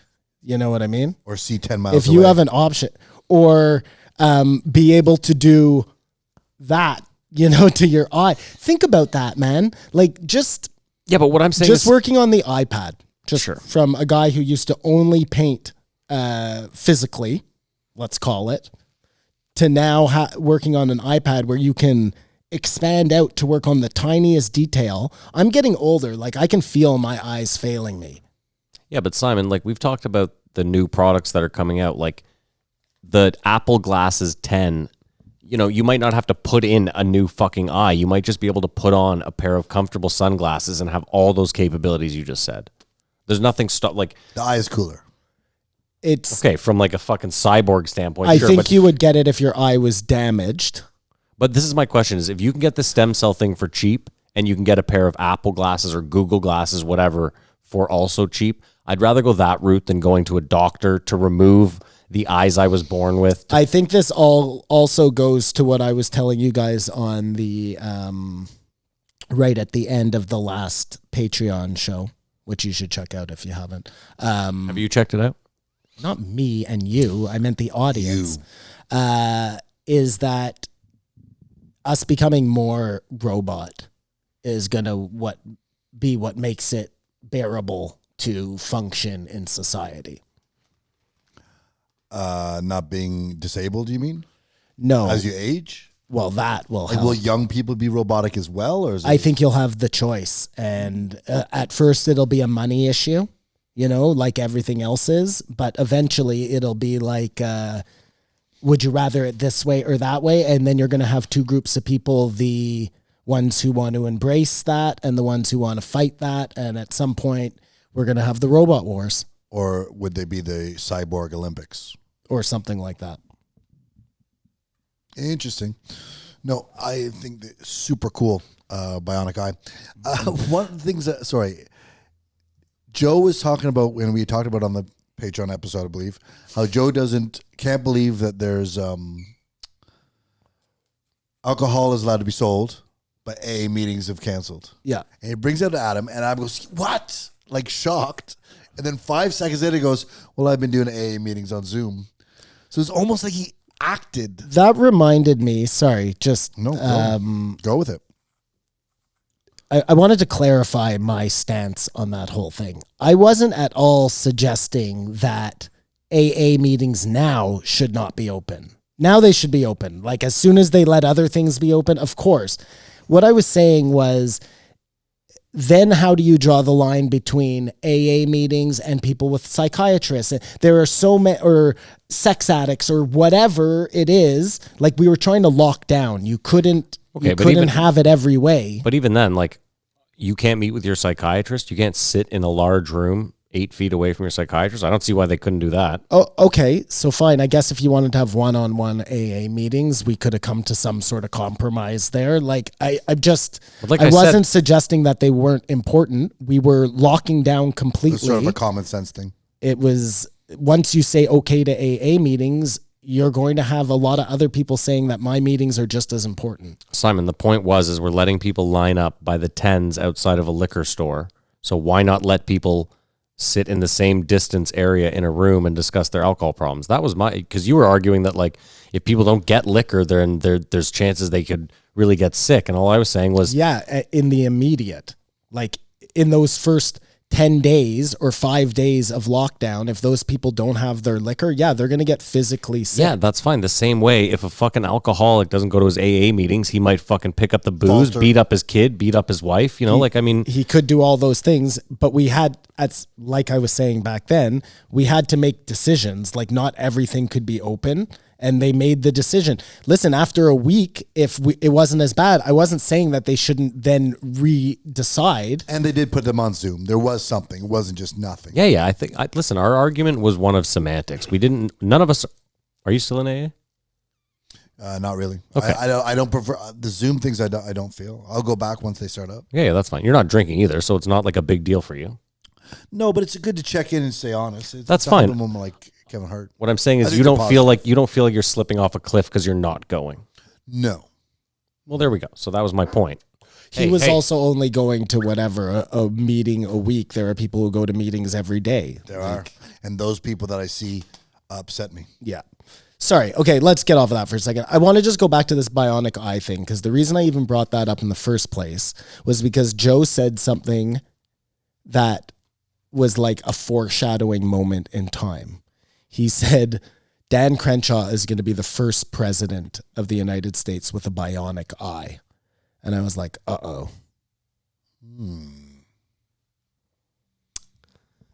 Whatever.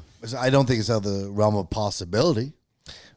And he seems that he's gotten this far. There's nothing that's going to be dug up on him if he were to go down that road. So, yeah, that's possible.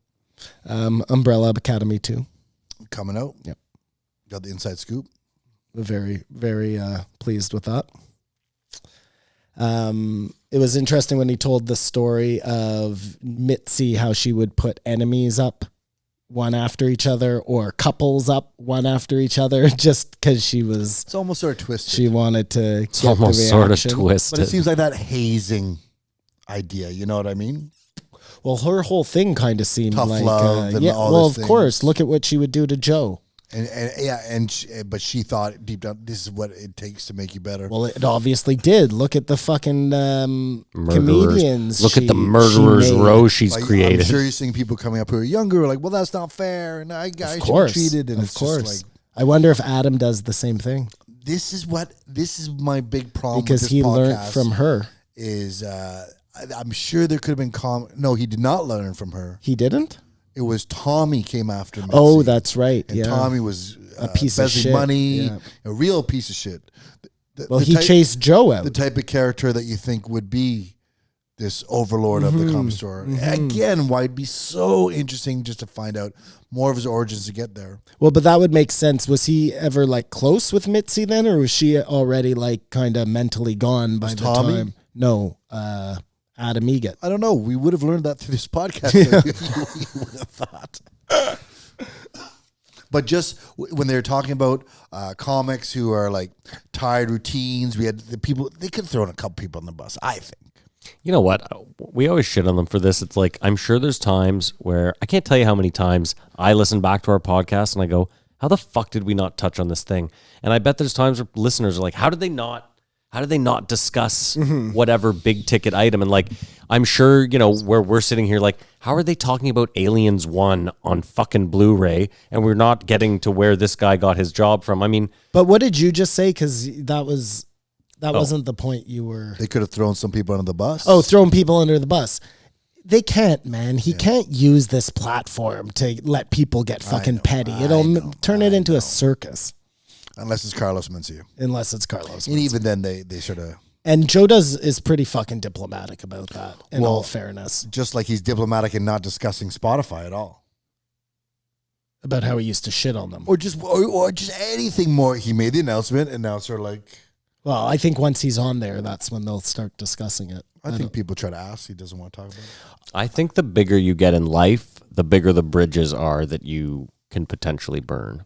Possibly. And I think it really just is a matter of like, just why not err on the side of caution when you have an empire? I love how Joe now says, though, when somebody, because everybody, the first timers who come on, they all want to say you're like the new Johnny Carson. And he just like bombs that right away, Good for him. Yeah, no, I know. I don't like that comparison. Because I don't like, even think Johnny Carson was so much more mainstream or bigger.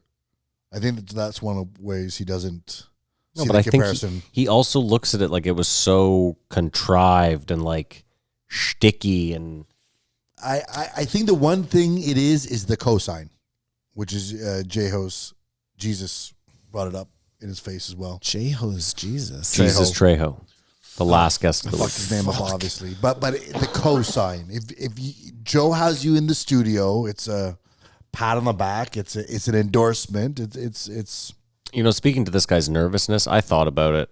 I don't know, once or twice in the last month, and I don't think that I have the mental fortitude where I could go on that show right now. I could physically sit there and have a chat with him. It would be the 2 weeks after the show got released that I just think you'd be the singer from Black Keys. I would just have to turn my phone completely off for the next 2 weeks. This guy has to decide between Chris Rock or Dave Chappelle. No, it was Martin Lawrence. It was sorry. Martin Lawrence. Easy choice. Chris Rock. But still, he should be so nervous. And like Joe said, it's unfair for those guys to put that on him. I like how he said, he's like, kind of unfair for those guys to put that on me. Like almost putting it out there into the, I mean, I agree. Yeah. Work it out yourself. You guys are bigger than me and you want me to decide. But I think that's where they're at is it's like, listen, yeah, we're both this big. Someone's gotta make the you, decision. you have to make the decision. And we're both big enough that it's fine. We won't That catch feelings. we'll both realize that Chris Rock is going to go on. Precisely. Let's not be silly here. You know, I don't know. I think at the end of the day too, like, I don't know if I'm at Martin Lawrence's level and I don't get put on and I still get to sit at the store and watch. Like, what a life. And what a life this guy has. Not really. I want to see. Not Well- right this second, but it sounds like he's got a great job just because he can't get a girlfriend for Fine. I meant, come on. If I could be me and have his job, what a great job. Heavy is the head that wears the crown. Yeah, of course. But if I could sit in the store every night Yeah. and get paid, What do you think the percentage chance is of Joe moving to Texas and opening a comedy club? I think the weed If you had to laws put might a be a number. problem. Okay, to Colorado and opening a comedy club. I feel like Texas, if Joe No, went, the weed is a huge problem. 40% he will? why is this is where you guys are lost? Is weed is not a problem in Texas if you own a ranch like Joe would. Oh, no. I'm not. I just think for Joe's whole shtick, how can he live somewhere where weed isn't legal? He could legalize it from the inside. Okay, anyways. 40%. I'm going to go 70%. I think this is definitely happening. Not Texas, somewhere. I think they're going, man. I think they're going. I think he'll come back. He'll spend 2 days in LA, work at the store, whatever. Maybe not. I think a couple more crazy announcements from Gavin Newsom, the governor of California, that piss him off. Well, did you see LA was put on curfew yesterday? 8 p.m. to 5 a.m. Come on, there's riots. No. I'm just Not I'm unfounded. Just saying that things are happening down there. There are riots. There are I don't think Joe is long for LA. I mean, listen, man. If you remember Watts in the '90s, this seems worse. Well, it seems more 23. spread out. It's something crazy. 23 states right now have Active fires. Yeah. active riots going on. Yeah, it's fucking nuts. Okay. How about we talk about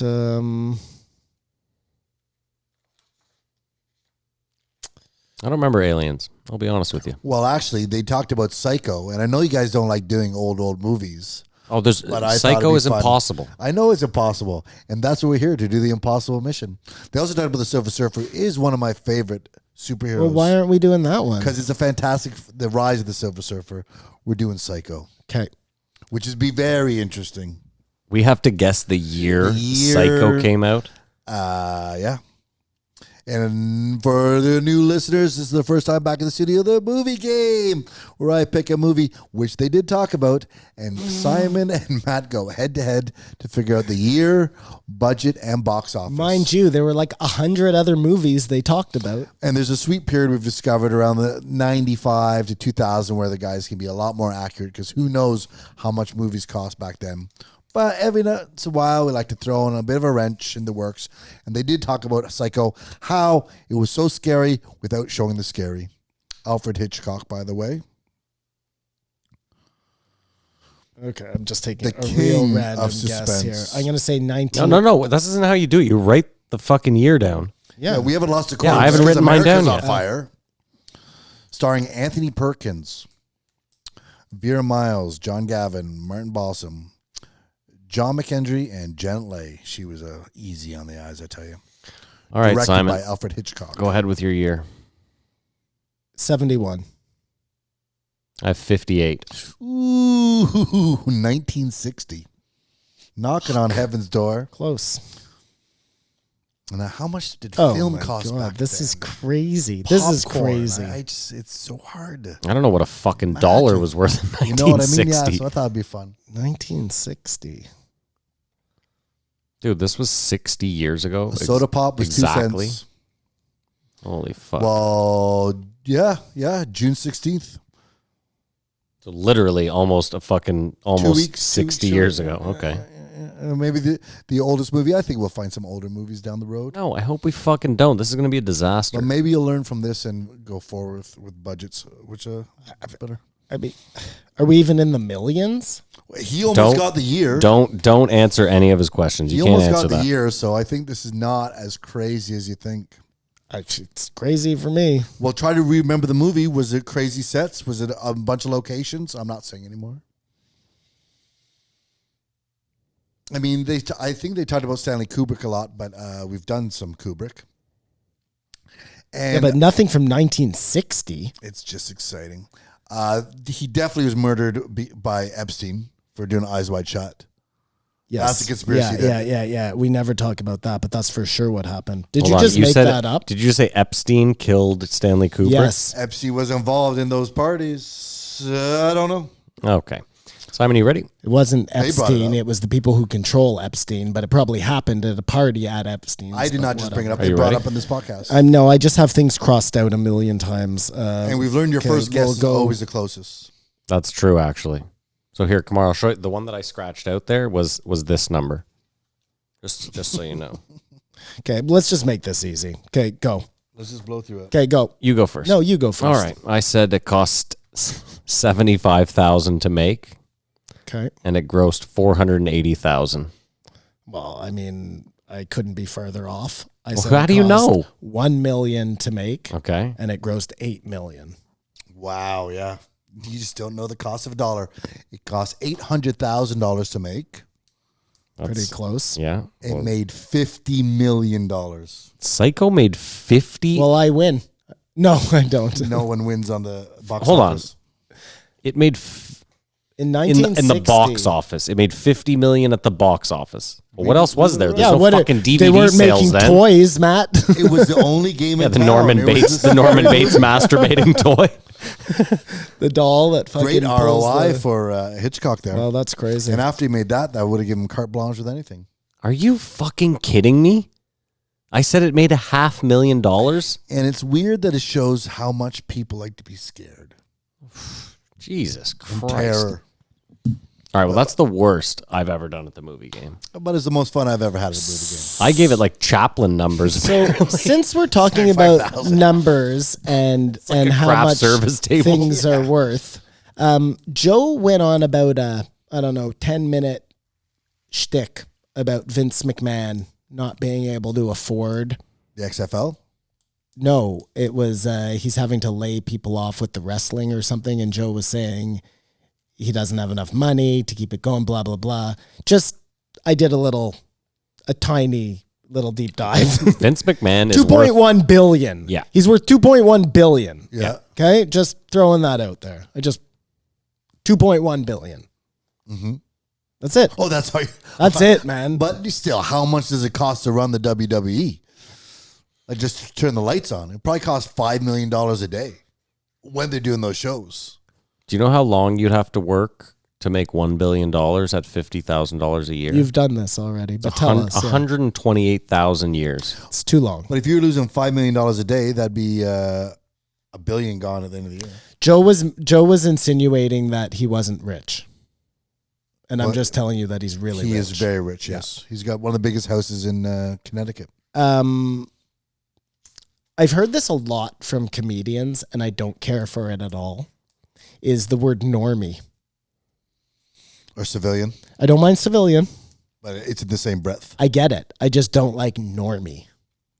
Well, normie makes them sound like they're fucking magic nerds or some shit. yeah, Like and I'd say you're that- comedians. You can't normie. Fuck That's outta what a here. successful open micer would say. Don't like Normie. That's what a successful open micer would say. I think what a seasoned comic would just say is people. Just a couple of quick points here, because I know we're probably running over. The Shield was a great show. I don't The know Shield if was either a of great you show. watched it. Doesn't get the respect it's due. About dirty cops, though. Right. But because he was his next role was so pedestrian, the commish, that I feel like it takes everything away from the Shield.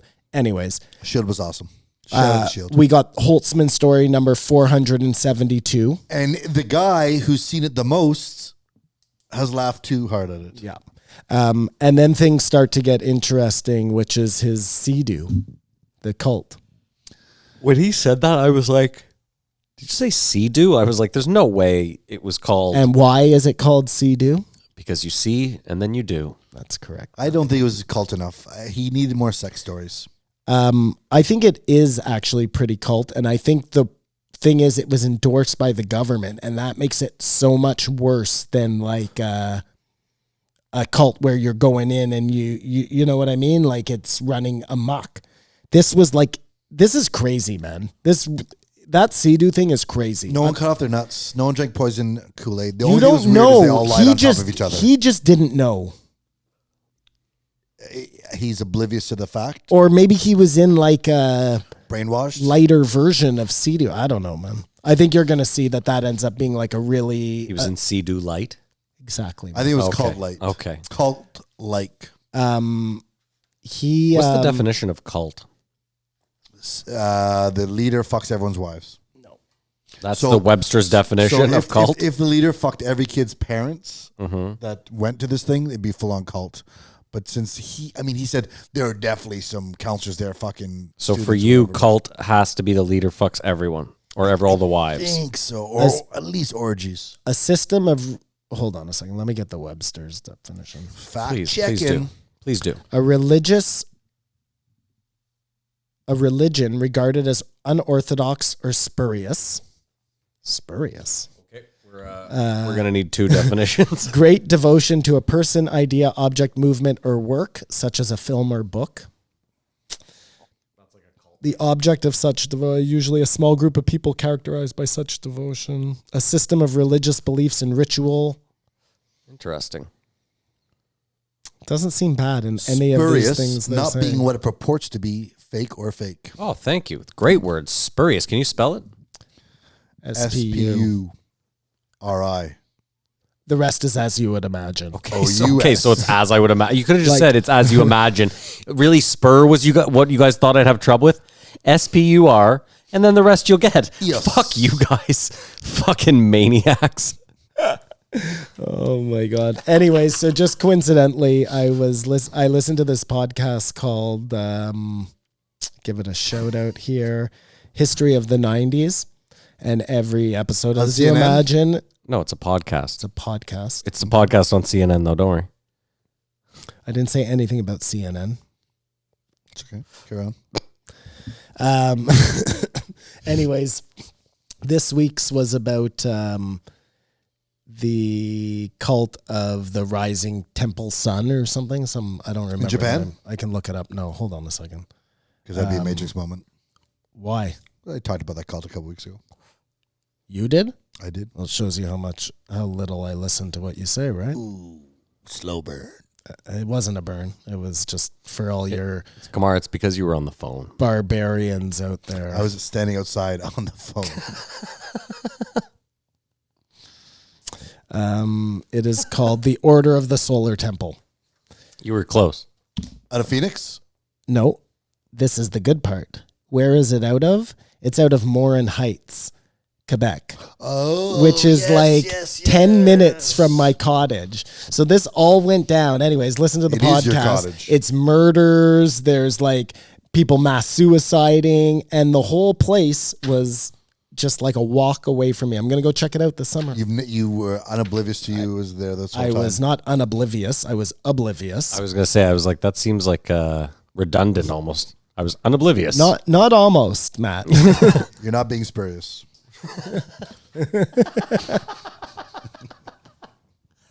Just uses it completely wrong. You know what's hilarious? When Joe's talking about hypnotists, and then Adam, he goes, "Oh yeah, there's one where this guy made a girlfriend. Oh my beat her to banana. God. Sadly, her boyfriend beat the the shit. I know that was like,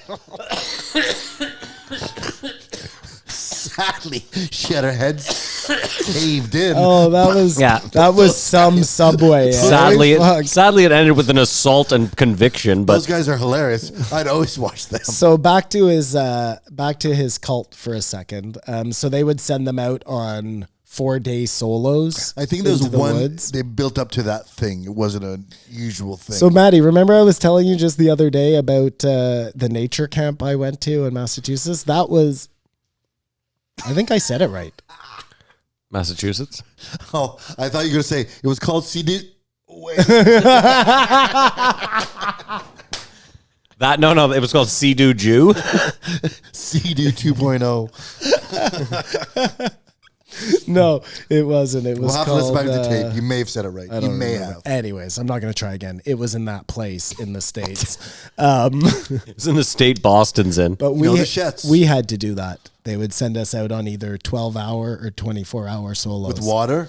We would have a thing of water, a bug net, a hammock, a journal, a pocket knife, and a bag of trail mix with M&Ms in it. Did you guys go to Hopewell? I did. I did not. You did not? Okay. Did you go to, in grade 8, there was like a... Camp Cameron? Camp Cameron, thank you. Do you do orienteering there? Yeah. That was the shit. Yeah, so this was like this, except you were on your own. Well, when we did the orienteering, we were on our own. No, we were in teams. Oh, that's weird. Oh, the year we did it, it was like, maybe it was teams of 2, maybe. But that was it. Because I remember being out there with just one other person. You know, the loser of whatever game, I don't remember what game it was, but like the losing team had to eat their meal with no utensils. With no utensils. Yeah. And it's the steak dinner. That's... ours was spaghetti.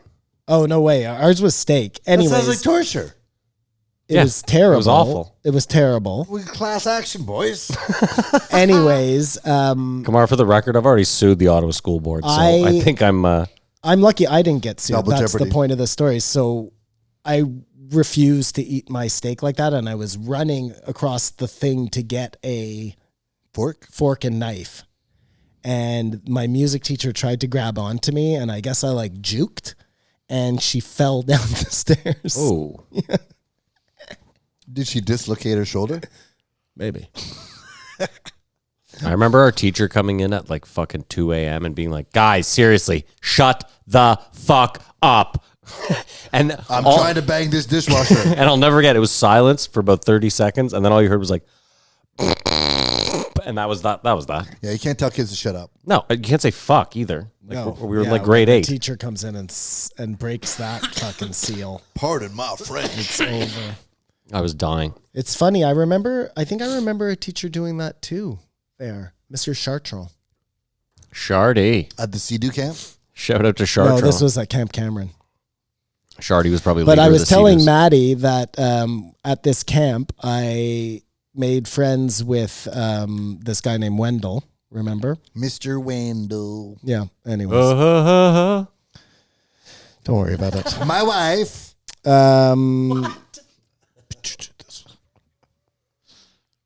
Anyways, yeah. So then it started like I started thinking maybe these Sea-Doo schools were like the equivalent of a Charlie Manson acid trial type situation. After school program. Like now that the government's getting involved there, Trying acid on kids? Who knows, Maddie? I'm not saying that's past them. I'm not like, oh, well. You know, I think I said this the other day, or maybe I was talking to somebody else, my wife, maybe, I don't know. But after listening to that podcast about the Manson, and then just starting to look back in time, did I talk about this on the show? About John Lennon's killer? I don't think so. So, like, that's a perfect one. So you look back at a situation like that, where we know that the government was actively trying to suppress this peace movement, right? Like they were trying to start discord. It was about Vietnam. It was about a bunch of things, but like that fits right into it. That guy could have easily have been a Manchurian Candidate type situation. And then you start looking back at just like a lot of murders that happened over the years. What else could be? Yeah, obviously. Well, because this way it manages to remove them so far from the actual killer, you know? These people don't even know that this is happening to them. Or maybe they do. Are there records, or are the records destroyed? Like, are they just freeballing? And it's Operation Midnight Climax. Midnight Climax. I don't think, like, if it's not for guys like this who dedicate their lives to uncovering this truth, Who ruins their lives? it never comes out. This isn't a situation where, like, at the end of 50 years, the government just opens their books, you know? But this is the problem. It's come out to what avail? Like, yeah, I would be a lot more excited if there's a huge shitstorm. CNN, Fox, everyone, unbelievable tales of corruption and deviant behavior in the CIA. But it's, you know what? They'll make a documentary about it. It'll get famous, and it'll get the exposure you're looking for. well, we're going to talk about something about that coming up.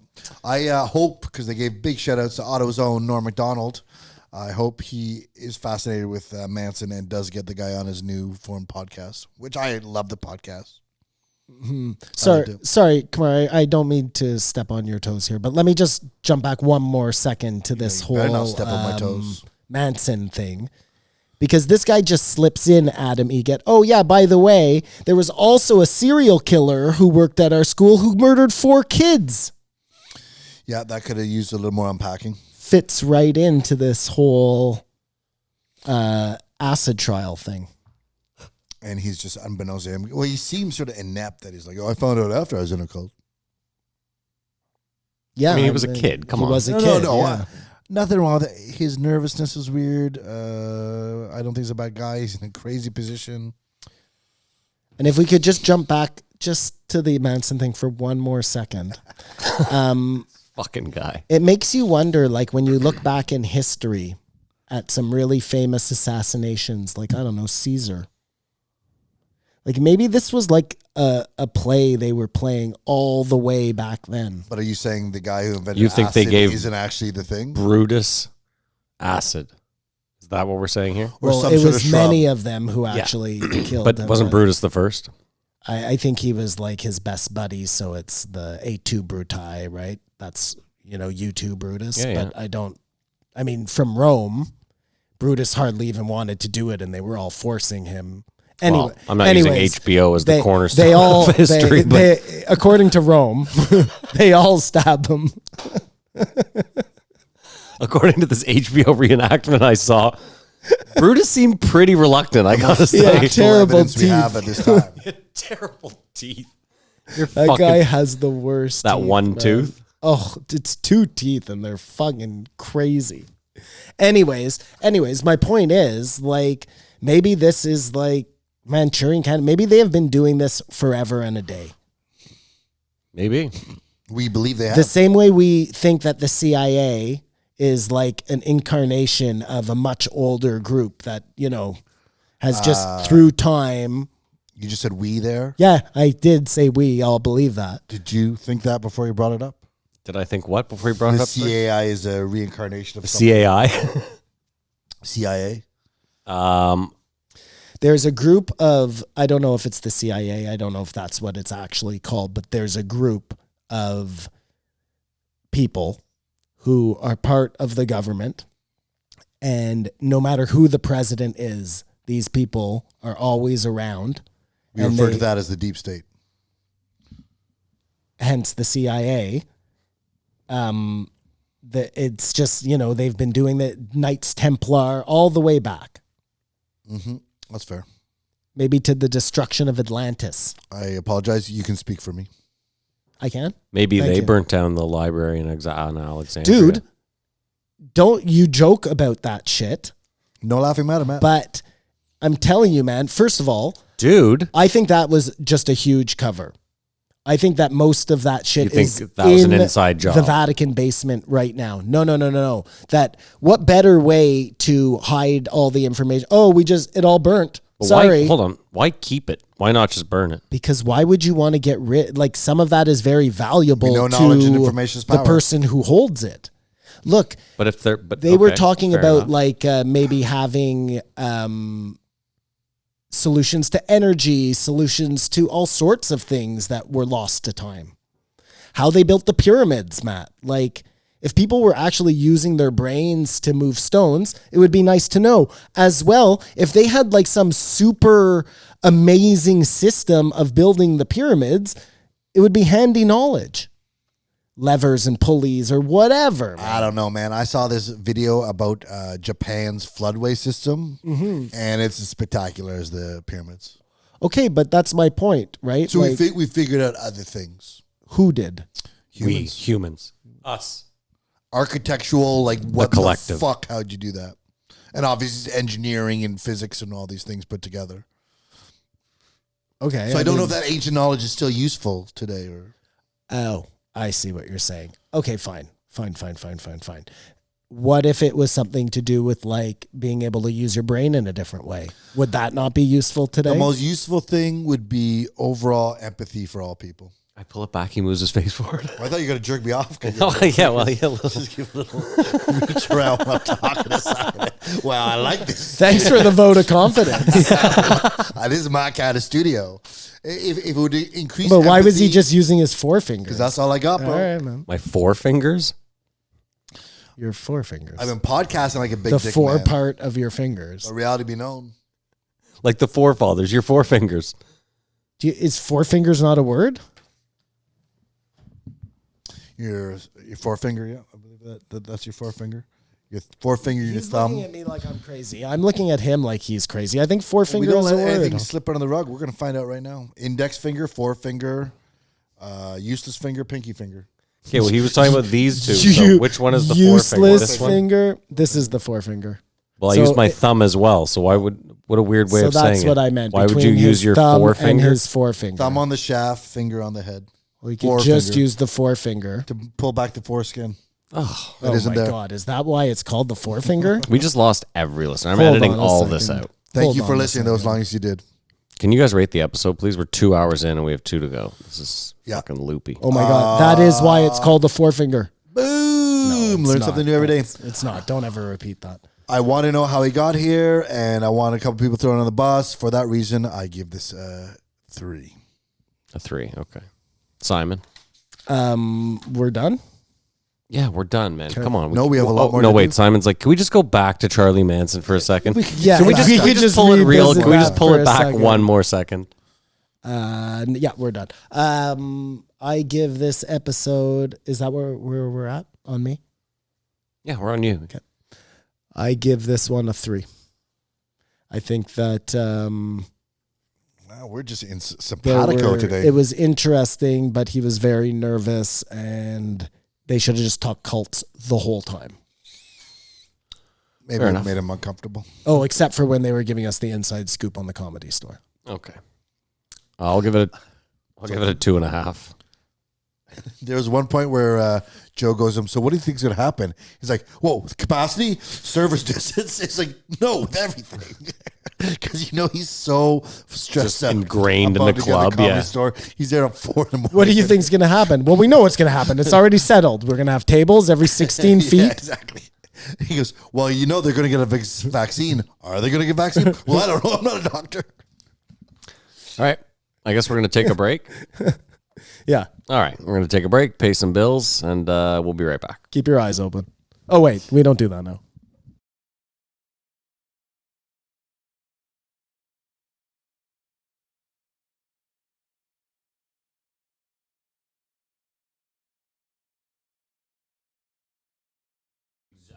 Thank you, sponsors.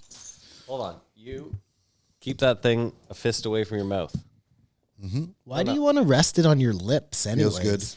Yeah, but it's bad for the sound. It's terrible for sound. And you have the Not most to booming mention voice. your mic cover. I stand corrected. You too. You're good at that distance, but don't The worst too is Kamar, I pull it away and you just moved your face with it. I was like, what's wrong with this guy? I don't know. I need to be heard. You're heard. Trust me. Like I said, your voice is the most heard on the show. Fan-fucking-tastic. Now that you're back, especially. All right, Simon. We're good? Yeah, we're good. 1482, Jordan Jonas, or as Kamar called him, Jonah Jonas. My bad. It's all good. Not the Jonas brother I thought he was going to be. Disappointed on that. He was the winner of the second season of Alone. The only person in this podcast who knows what that means is Simon. Alone is the show where you go into the woods by yourself and whoever lasts the longest wins. And just to give you an idea, nobody else on the show killed a moose. Well, that's the key to survival. This guy was head and shoulders like yeah, there were other people who lasted pretty long, and one of the guy's house hut caught on fire during the night. No, I don't think so. Yeah, but what I want to know is this. He said that other seasons people have lasted like a year. I don't think so. Didn't he? No, I think they only lasted like 30 days the last time. Not with the winter. And I'm telling you, Maddie, like when you watch this, by like day 20, they are talking to themselves. They're like, you can really feel the insanity kicking food. in. Well, some of them aren't finding food, and you feel so bad for those people. They're going to bed hungry. They're like, You watched the season this guy won, I watched the season this guy won. Yeah. and you were aware that he got this moose in the show? I Or is don't this like fact that you find out because he was on the podcast? No, I wonder. Maybe I didn't watch this season because there was a lot that he was talking about that I was like, huh. Anyways, maybe I just didn't watch the full season. Anyways, I watched. Anyways. Anyways, I watched the first season start to finish. I know that, but I also know Simon, about the guy's you can house sit back. burning down. I know it just feels weird, man. I'm sorry. Okay, Yeah. well, just keep it a fist from your face. It's really not that difficult. You don't have to fucking cram the thing down your mouth. That's not how it's Well, designed. I was talking to Kamar, Yeah. so I was looking that way. Fair this enough. whole thing is His new. limited range of movement. Don't worry, I'm gonna Yes, get. the fused. I'm gonna fucking get you a little. vertebra. I'm gonna get you a little sandbag so we can extend that thing out further, so it's a little better for you there. A sandbag. Yeah, to put on the end of your mic like this. See this? See how it's weighted down, so I can give it more arm, so it doesn't fucking flop all the time. Gotcha. Yeah. Anyways. What's wrong? with the Anyways. Hang the fan off of it. dog? Anyway. Jacob Tutu. Did you guys ever see that? You must have. Jacob Tutu and the Hooded Fang. I think I only read the book. You never saw the movie. No. Wait, I want you to really think back into your head here. Jacob Tutu, I believe he cut bread thick and thin. Cut bread thick and thin. Okay.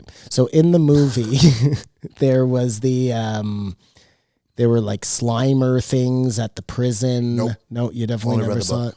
it. Okay. The movie was like etched into my brain as a child. It gave me nightmares all the time. No. I think you'd remember it if you saw it. I think so too. Yeah. Anyways. I'm sorry I jumped the ball on that one. Anyways. Now I'm really noticing how much I say anyways. Are you? Yeah. Anywho. So this guy had a pretty interesting life apart from the show alone. Russia. To prepare himself. Russia. He hoboed his way across America. Do you guys ever hitchhike? No. I've hitchhiked once in my life. I hitchhiked from Prince George to Vancouver. Oh, a lot of people do that one though. So that one, I mean, it's also murderers. My uncle is a giant proponent of, my uncle's very odd. He's a giant proponent of picking up hitchhikers. And many a times I'd be in the car with him and he'd pick up a hitchhiker, That's awkward. which is so weird. We picked up hitchhikers in Hawaii. Really? It was like a super sunny day. They looked like beach kids. And honestly, as soon as we pulled up, they were European. So I was like, just get in. They're like, we're just going That's down. how every fucking horror movie starts. No, we'd have to be in Europe. You pick up the Euros. No. The Euros don't go to the States to let murder. Let me take you to this funny party. Hello, my name is Stan. Maybe we go to the discotheque tonight, yeah? I know of a great hostel. It sounds good coming out, doesn't it? That didn't sound bad. Come on. I felt it. Yeah. What accent was that? It's just a European accent. I like that. Yeah. I like that. Any city, Europe. I was hoping when you talked about Russia, the machine would come up somehow. Why would the machine come up? Just because Bert Kreischer went to Russia's machine story. Like he was saying he got taken in and I thought it was going to go towards. You'd think he'd be like, my friend Machine. Bert went to Russia and had like a... Okay. But You know. it didn't. But his stories were very sad about Russia. Who went back and the guy had been stabbed by some guy with a glass. And yet those are the happy people. And those are the happy people. And even he goes back and now the woman's dead because of exposure. I don't think we ever stop and realize how hard it is in Russia. Oh, I think about it all the time. Well, especially the upper part. Like you're not Siberia? doing, the gulag, you know? It's just that's all. It's The whole upper part of Russia is just all gulag. No, that's where they sent. That is where they sent the people when they wanted to kill them. I'm well aware, Simon. First of all, I play into the north. Okay. You play what, Matt? You're gonna get all your information from a video game, the Nope. way I get it from Rome. Yeah. No, it's just right now. There's a very popular thing in a video game called the Gulag. Kamar, his head is going back and forth between the two. Like a tennis match. Sorry, Kamar. We'll get you a chair like that, and I'll just sit here alone. We'll figure it out. I think that would work better. If this we guy's had that. appearance was good and wasn't too much COVID, especially with the world seems like it's falling apart, survival being more important. That you only need 10 things, but you need to get the big kill. That's fundamental. What did you think of anything that you would have brought that he didn't mention? I was thinking a dog. A survival kit. I don't think thing? that is in the rules, Kamar. That's fair, but Oh, I would have brought Cam Haines, Joe Rogan, Jocko. Yeah, this guy. Yeah, and when I say dog, I don't think I'd bring Chico with me. Although he might be good to catch vermins and small prey. to I eat. promise you, he absolutely wouldn't. He'd be good for companionship, though. Might keep you sane, at least, right? It would just be a problem if it weighed you down if you were having to find food for you and him. Yeah, but I mean, he's such a small. It's not like you're feeding a Great Dane, so you know. And this guy seemed like he had no problem catching rabbit. And then eventually, The big score. He means eventually you got to eat the dog. So you keep That's not much fattening him of a up meal. until the end. Well, that's why you keep feeding Does him. anyone eat another competitor? Oh, now it is called Alive, isn't it? Yes. Oh, just like that the would movie. be a way better show. They all have to be together. Well, I bet Darren Brown's working on that right now. That's a very interesting. What we've done is we've set up a scenario on the side of a mountain. I've hypnotized everyone. They're going to wake up in the fuselage of a plane. They're going to believe they've crashed there. My partner is a dead body. We're going to see if they will all eat her ass first and how long it will take. It's not a question of when. It's not a question of who, but when. Yeah. And I think this guy's had the most documented interactions with the Wolverine of any human being. No, he definitely hasn't, but that is an interesting story about the Wolverine. Why you know someone who's had more interactions? More with the than Wolverine? 2 interactions? Yes. Yeah, I'd pretty solidly Jean say Grey. From what I understand, the Wolverine is a very elusive animal. that was one of your worst jokes ever. Well, You can't win them you're all. not going to hit them all out of the park, Simon. Sometimes you got to hit a Hugh bunt. Jackman. What were you talking about, Kamar? His sightings of Wolverine. Seem Oh, like, yeah, right. Just to bring it full circle, remember the guy Joe had on who survived all the time out in the woods? Les Stroud? No, the Alaska, yes, 40 below. Yes. So when you actually watch that guy's season, so he builds a humongous platform up on these posts where he keeps his meat. And it's literally 30 feet up in the air. It's so high. And the Wolverine gets to it. So he has to then put these like metal, he gets like tin or something and wraps the poles in tin so that the Wolverine can't climb it. And it still figures out a way where it climbs up to where the metal starts and then jumps. Like these things are so smart and devious just to... And vicious. Hardly anybody ever sees them, period, let alone kills one with an axe. They're super ferocious. Mr. Jonas. Yeah, they're like the honey badger of North America. Mm-hmm. The North American honey badger, And also known as the Wolverine. I had to hear this sped up because I was cramped for time. And when I did hear it at normal speed, he sounds like a total stoner. Oh, I listened to it 2 times. Does he? Well, he sounds sort of just normal. I mean, when you At 2 think about times. it, you kind of, to ride the rails, you'd have to smoke weed. You have to be laid back at least. I don't think that's an option. I don't think they were getting high, though. Simon? I didn't notice that he had a stoner voice, and I don't know. You listen at normal I would speed? assume that if you're riding the rails, you're up for a good time. You just talk slowly. What? I would assume if you're riding the rails, you're up for a good time. How did accents form? Out of Like, languages. why that's why it is? I'm Like, just why do throwing it New out York there. people have a New York accent and Boston people have a Boston accent and Texas accent? I think you get it's, what I'm I saying. think it's the amalgamation of different people. Like, So New York was the but think about it like this. Let's say, Brits, right? well, I mean, New York has a lot of accents in it, probably. Italian, Dutch, Irish. Italian, Irish. Like, that's probably where it all comes. Like, if you think about it, the Brooklyn accent is probably predominantly like an Italian sounding accent. Oh, this fucking guy here, huh? This fucking guy. Whoa. That sounds Italian. Yeah. Doesn't it, Kamar? Italian and Irish. Sure, yeah, a little mix of both. See, but that's a good example. No, but Kamar makes a good example. Well, that's what we're that drawing sounds from. that sounds a lot like, yeah, like if an Italian person Got and influenced Irish by or people were vice hanging out versa. for a fucking lifetime, and then they had kids, and then that's kind of the accent you get out of. Oh, wait, what the fuck? Eh? And then all the kids have a universal accent, and that's a new accent that's become. Yeah. Are you looking it up? Like there's going to be an answer? I was just gonna say the answer to this is gonna be a fucking 10-page Wikipedia essay. Like, I don't Because the southern accent comes from the worm. Is that right? southern drawl, Drawl. not the southern accent though. I think they're one and the same. Okay, fair enough. No, because if you think about a southern accent, like a think about like Hello. a well, that wasn't it. What was that? Hello.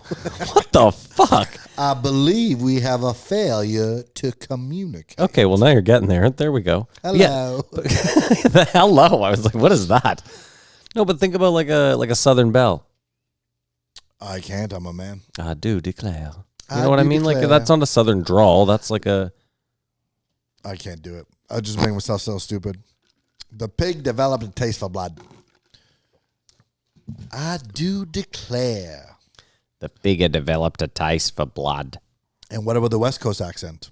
That's not influenced by Asia? It's not influenced by Asia. Well, there's a strong Asian population out there, we could say, that would maybe influence the accent. There's a strong Asian population in New York. I did not get a clear answer. Anyways. I figured as much. I suspected that would be the case. How about those nomadic people in Russia who ride the reindeers? That's the group he lived with there. I imagine they're bare-chested when they do it, too. Why would you imagine that? Just because they're raw Russians. They could wear a shirt, but they just choose not to. I've seen Putin many times on a horse without a shirt. Yeah, he's usually in like Sochi, where And it's they're fucking wasted sunny. on vodka. Oh, that's true. When he was trying to put on weight for Alive, he was drinking straight olive oil. Ugh.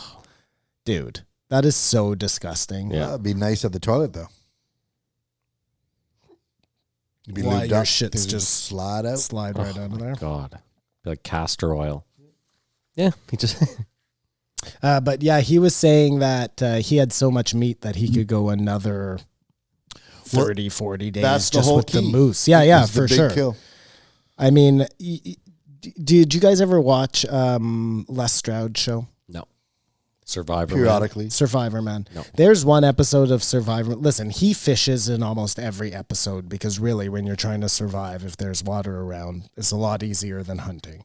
Like he would always set snares. He would always do all that shit, but it was usually fishing that was successful and not very often. Like usually on that show, he would like struggle for 7 days, berries, lettuces that he finds. If he was lucky, he would get a fish or like a snake or a squirrel at the most. So the fact that this guy kills a moose is something else, you know what I mean? But there's one episode where he spends like 3 days fishing and not catching anything, and he's so hungry. This is Les Stroud.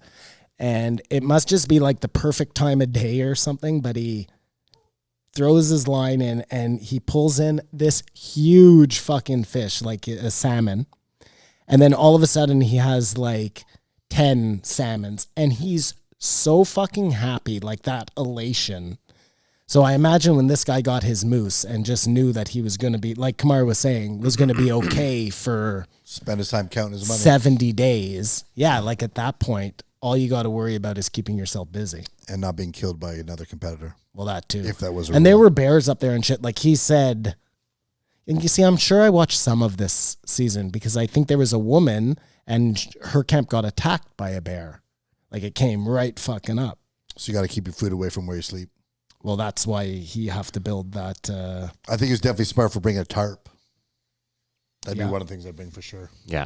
Make Staying shelter a lot dry, easier. staying dry makes your life so much more comfortable. And how? Well, and I think if he hadn't of been able to get a moose or meat, you would have been like, oh shit, everything should have revolved around fishing. I needed a net. I needed a. Well, you brought a net, didn't he? No, he said he should have brought a net instead of the saw. He should have The brought saw was the thing, yeah. Well, yeah, because once you have an axe, I mean, unless you're doing like some serious structure building. Building a cabin, which you're not doing, yeah. Dude, I saw the raddest invention. You'll appreciate this, Maddie. It's a round circle of metal with an axe blade welded into the middle.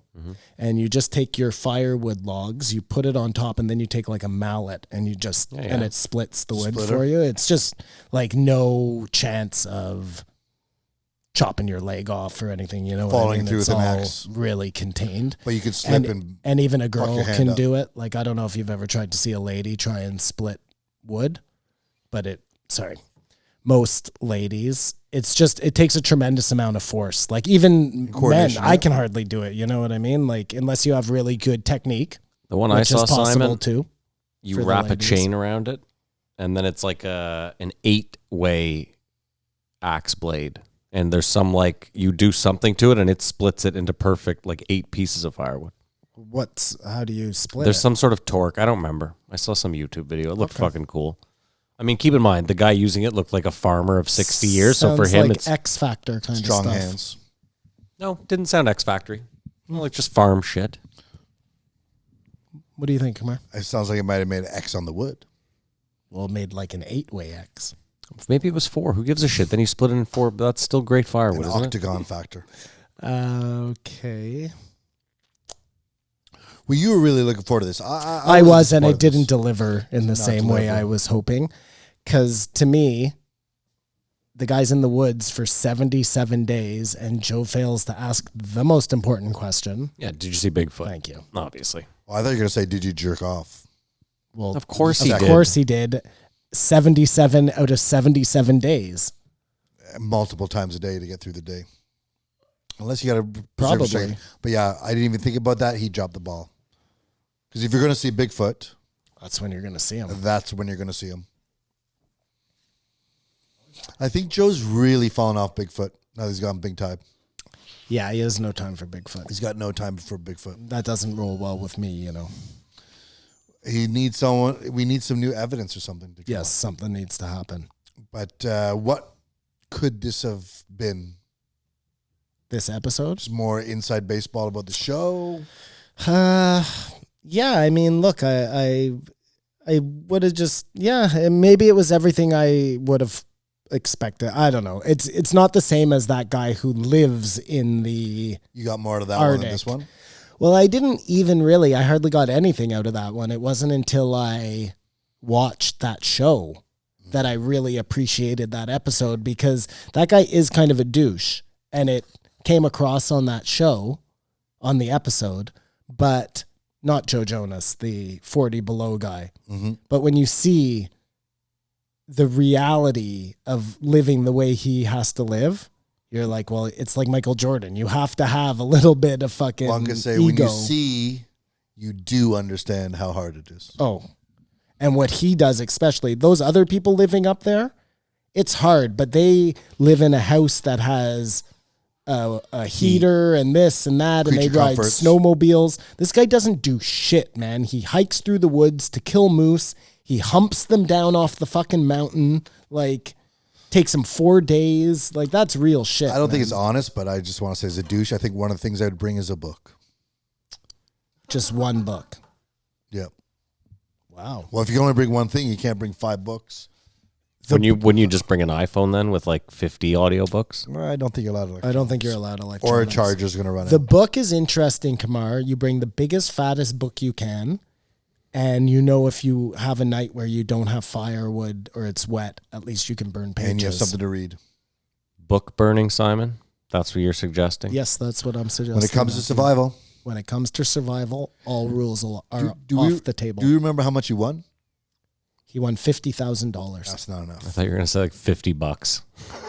No. 1 million. No.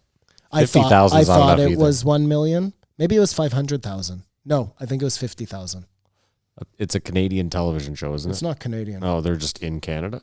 They're in Alaska. Oh, I thought they were in Canada for some reason. Well, Because close he said enough. Ontario when he was teaching a course, but I think Ontario, California. I didn't think he meant Ontario. Oh, I Canada. did think he meant Ontario, Canada. Oh, I didn't. No.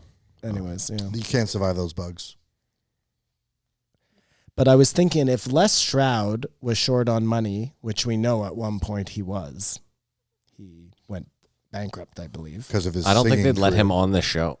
He would fucking murder this shit. Yeah, but I think the whole idea is they want, Normal, not Les Stroud. average. Mm-hmm. They want at least the semblance of like, oh, this guy's just your everyday.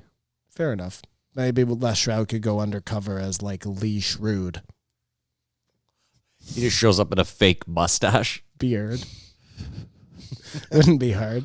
No, I'm not Les Stroud. This guy's already really good with the camera. Yeah, equipment. I was gonna say, like, all his work is coming. We don't even need to edit this shit.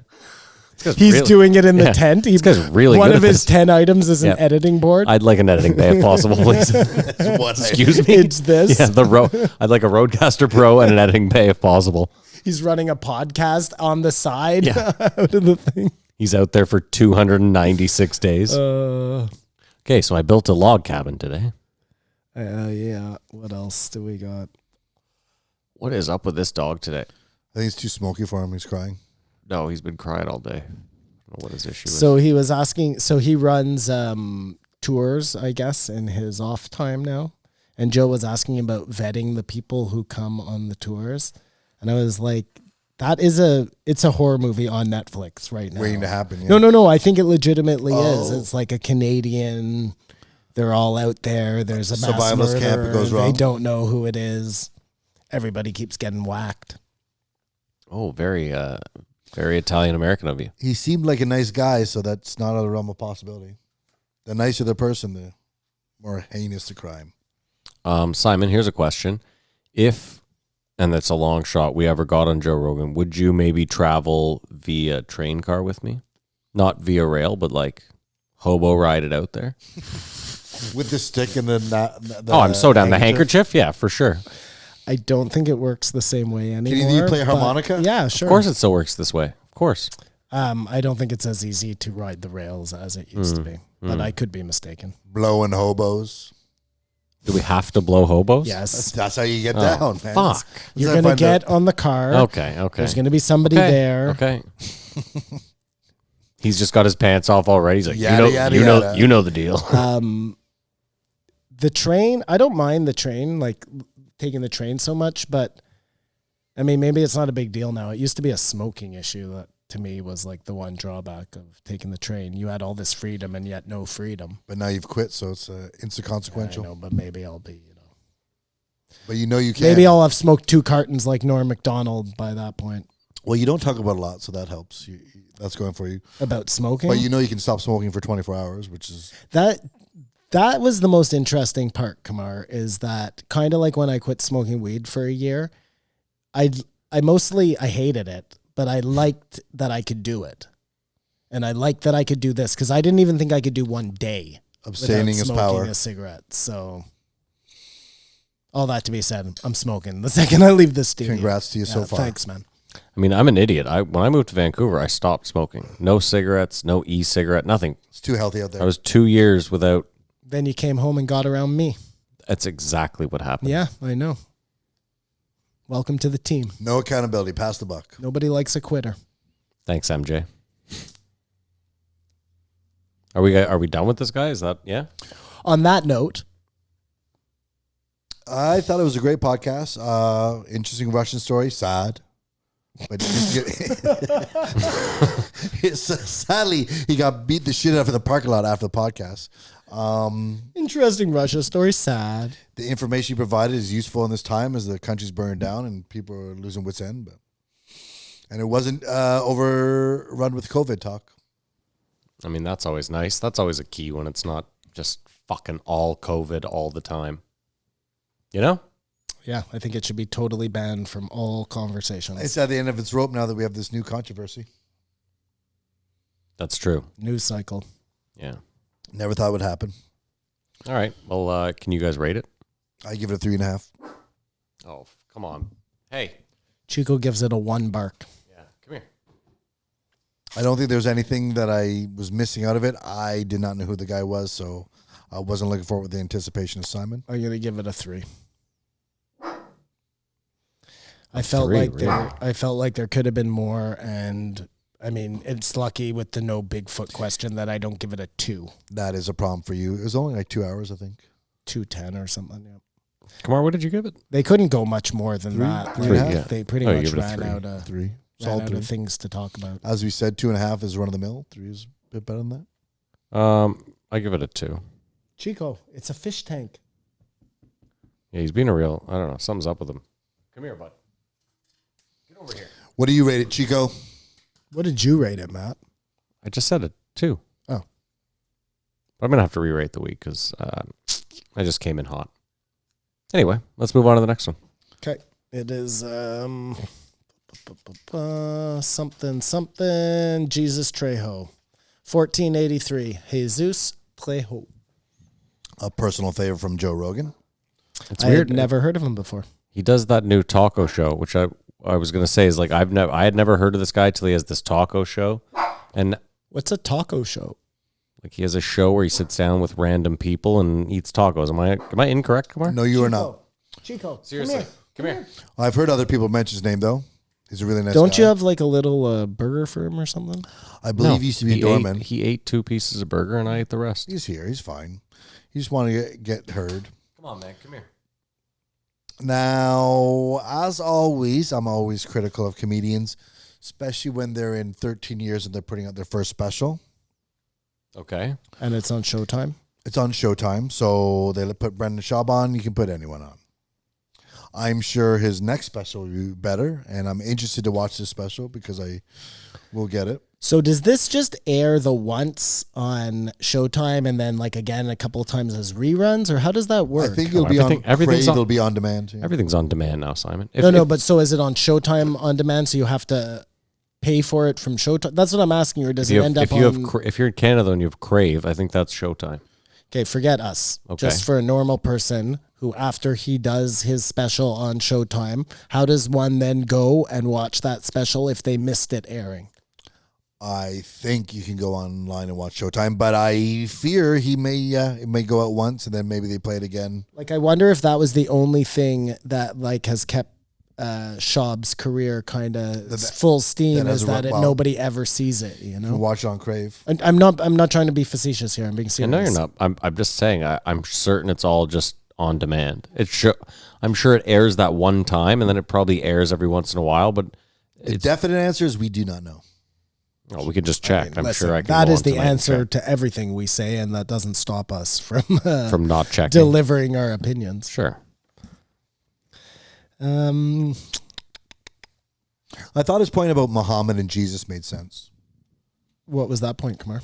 Would Oh. just He was like Arabs name their kid Muhammad the same way if you're from a South American culture, a lot of them name their kid Jesus. strongly Catholic.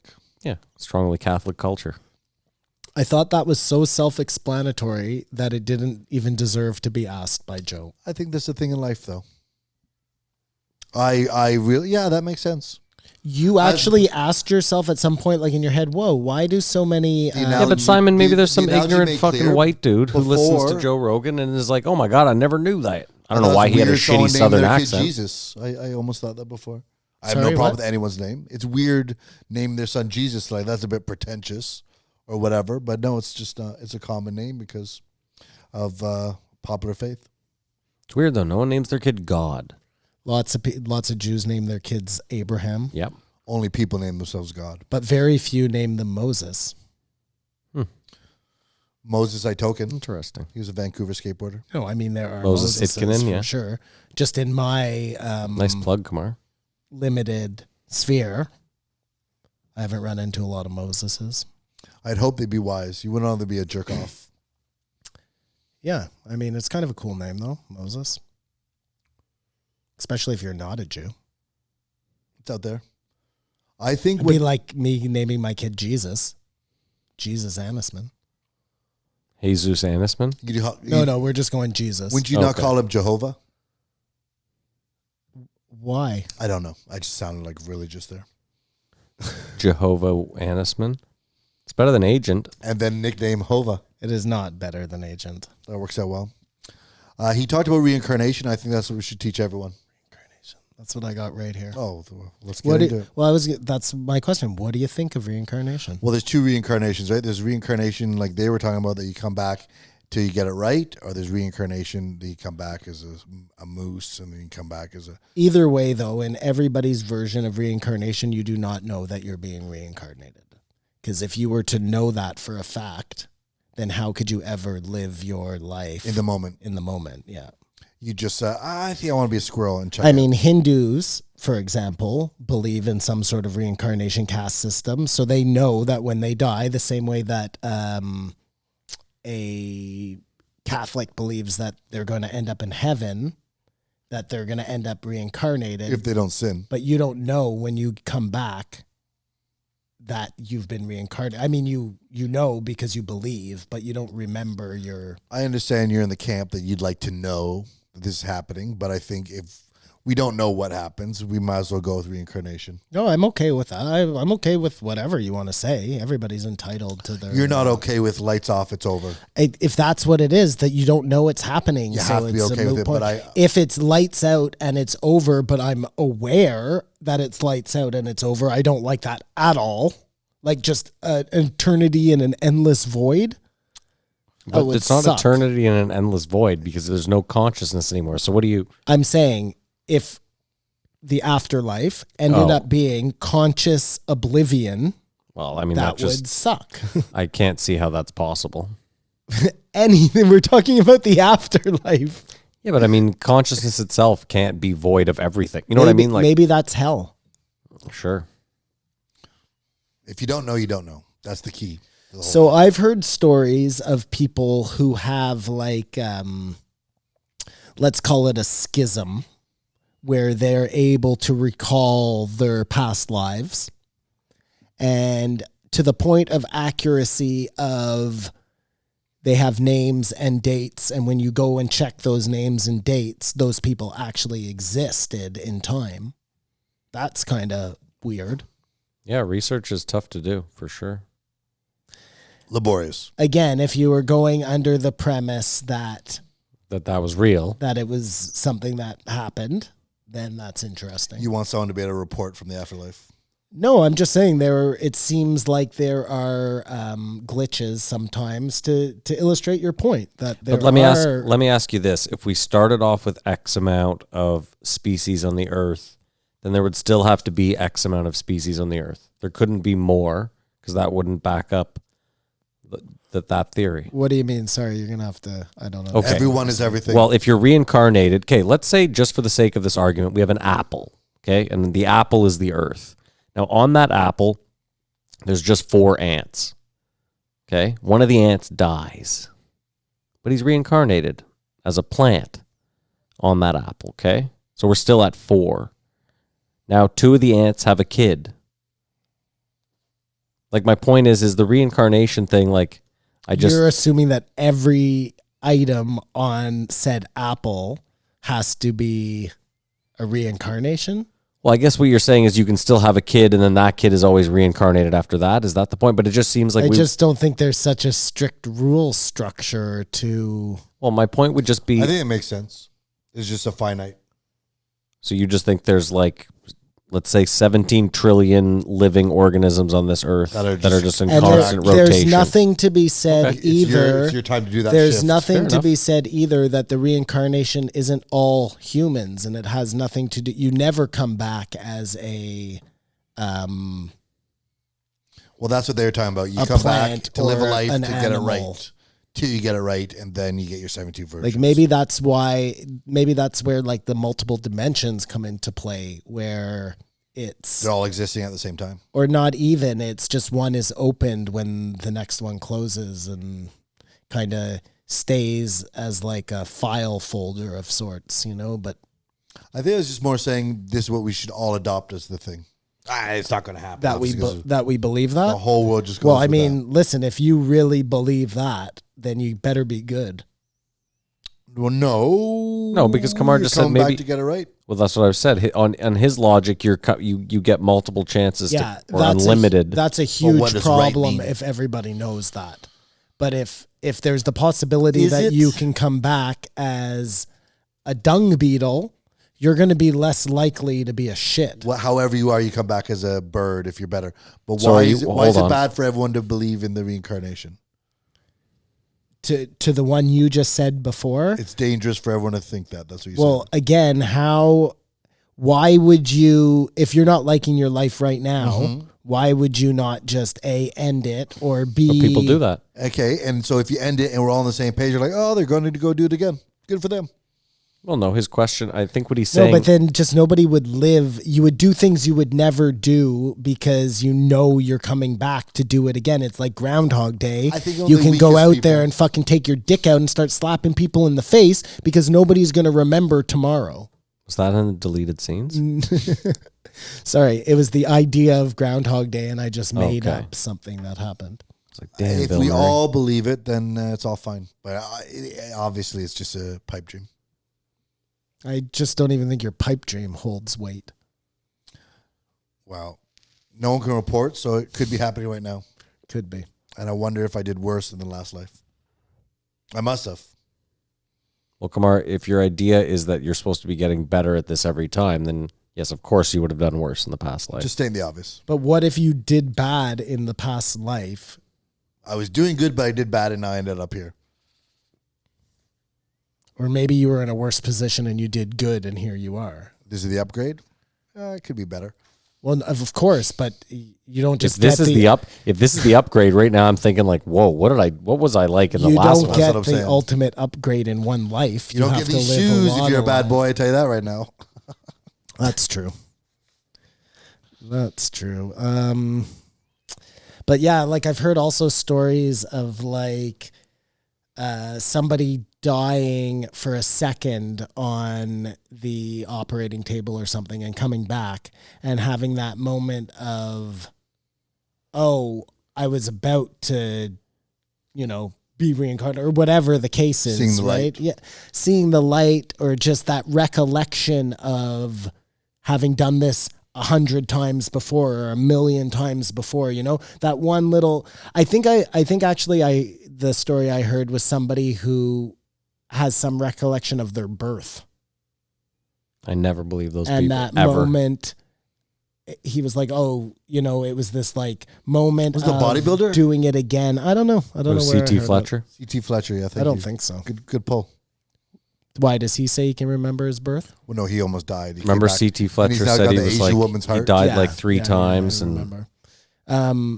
Yeah, I don't really give much credo to that birth thing, only because I know with me, I can't even remember like before 6 years old, I just don't think it's in our DNA to remember that. You can't recall, but you do it's remember. it's a glitch, Maddie. I'm not suggesting that like these people have special powers. It's Sure, like maybe a- just one. Yeah, maybe one out of 1,000,000 people has some weird flash of you never a know, moment, right? Like you know? said, I'll leave 5% out there for whatever. What else we got for this guy? I mean, we talked about it right off the get-go, but they talked a lot about George Floyd, Yeah, and they talked about phones and technology. they talked about animal videos, Hmm. One of our favorite things. and I was gonna ask, like, do you guys watch animal videos? Yeah, nature's a beast. Yeah, when you just start on one, and next thing you know, like literally an hour has passed and you've been watching like lions killing fucking zebras and shit. It's the best way to establish that there is no real wrong or right. Because it's right for the killer and it's wrong for the prey. And it's horrendous for us to watch. It's horrendous for us to watch, but it's natural. And do you think the other animals like, oh God, not again? Or they're just like, yeah, that happened. People get jacked. I really wonder. I wonder if jungle out like here. a zebra looks at like some animal who eats his own young and is like, that is the most disgusting thing I've ever seen. How could a mother ever kill its child? I don't think they Excuse do. me. Simon's getting sick over it. No. They're all choked up. He's getting verklempt. It wasn't. Excuse me. I have to take a moment. It was like a weird burp yawn. Fuck, that was hilarious. Yeah, no, it wasn't. For Wrong pipe. Well, I don't know, Simon. I think there's proof in nature that there are some animals, like elephants, seem to. Compassion. And whales for sure. Yeah. Because you know that whole scene where They take Tillicum's babe, not Tillicum, but they take the other. Yeah, of and course. it's just crying for days. Yeah, they were saying it was making sonar noises that they had like never heard it make before. But do they judge other animals? That's what I mean. Do they even have the ability to like put their species against another species and weigh the? I mean, I think it's just too much, just fight or flight. Where they're like, it's not me, it's not me, it's not me, it's not me, it's not me, it's not me. I mean, It's I'd not me. really like to believe that there's more to it. Than It's a that. shame, eh? We have so many animals. If we could just ask them. That's a really dick move, Kamar. There are a lot of fucking dead animals in here. This is The reincarnation, the animals, it's just sort of where felt they weird. all ended up. Yeah. That was me in a past life right there. Dude, you'd be lucky if you were a fucking owl. I know. Head on a swivel. They don't have vertebrae problems, fusion No. problems. No. Just fucking Full way moving. around. Just moving. But I think that's more likely. But do you guys agree? The raccoon. I know you're pointing at the albino raccoon, Simon. I don't even have to look, okay? You fucking piece of shit. A hard-working, grinding comic is different than, say, me, because I've been doing it for about 13 years. But I still think Have you been doing it for 13 years? I still think 13 years is a little green for a special. I'm sure it's not his best work. Hold on, let me say this, Kamar. I think it's a difference. No disrespect. I think it's a different scenario if you've been like actively touring the States for 6 That's of what I those said. years. It's definitely a difference with a grinding comic, Yeah. but still, it just takes forever. I'll just say this though. I mean, I don't have the date in front of me. Maybe Simon can pull it up. But like, you know, Chappelle had some specials when he was pretty young, and he had I know he started when he was like 16, but you know, He's like the GOAT. okay, you're right. He is the GOAT. Yeah, Eddie Murphy. I think most comedian special comes around their opus, if you will, comes around 20 years. Oh, And for sure. that's for Bill Burr, Joe Rogan. All I'm saying is Dave Chappelle. Like this is his best special. All I'm saying though is there's nothing wrong with them starting with a special and it being maybe subpar. Listen, No, there is not. it's good to I look agree. back and build on it. You know, like I occasionally like to go back and look at my really old Instagram to be like, A, look at how far the phones have come, and B, like a lot of stuff. Like look at how I was living my life and look at the quality of the photos I take now. You know, it's All that being said, I will watch this. I hope it's funny, and I hope like he's a nice guy. Sometimes I don't like comics. I had nothing wrong with Mr. Trejo. I mean, what are you doing? I'll say this. Yeah, Simon, turn that down. I'll say this. I've watched a few of those episodes of his taco show, and I don't find him to be like, not really my cup of tea. I guess I don't remember that well. Is he trying to ham it up a lot? Is he trying to be funny? I don't know. I mean, I saw the one with him and Brendan Shaw where they go for like a okay. Wow. Fine. I'll give him another chance. Simon, get the volume off of that. Are you watching animal videos? No, I'm showing you this guy breaking the glass. This is great for the YouTube listeners. Also, it's not even what we're talking about right now, but why don't you wait for the post show? Oh, we're going to the controversy. Controversy. Just leave it there. Wait for the post show. He didn't even pull. This is I love how this is what they talked about. I think the we whole agreed time. we didn't know enough though to comment yet. my No, favorite. this is something My different. favorite is that I ask him to pull something up, and then he pulls up a video that he was thinking about an hour ago. That's a compromise. He doesn't even remember what Do I you asked not him have a to pull cell up. phone on you? No. You told me to turn it off. I meant turn the ringer off. I turned the whole thing. I smashed it on the You ground. shouldn't. He's do not that, Hitler. man. You should have a cell phone on you. He was talking about burning books earlier. Okay. I was talking about burning books in order to survive. Not to That's fucking what Hitler said too. quell knowledge. Edit that. Edit that. You guys both have iPhones? Yeah. How hard have they been pushing that new update on you? What new update? The one that reads your face with the face mask on. I haven't done it yet. I think I might have done it. I'm on auto update, so You are. Okay. Yeah. what do I care? So what's your issue? No. I just decided I wasn't going to do this update, or not right away anyways. And every 5 minutes, a thing pops up on my phone. You are ready to do that update now, Simon? You feel good about this now, Simon? I have not done the update yet. It's sitting here ready to go. There you go, man. But it does not hassle me like it's hassling you. I find they hassle me more about the cloud than anything. The cloud. They never bug me about the cloud. Maybe yours isn't full. Mine's always full, so I get like probably 2-3 reminders a day where they're like, "Hey, for $5 a month, we can give you an extra 20 gigs of cloud space." Do you buy any cloud space? No. I do.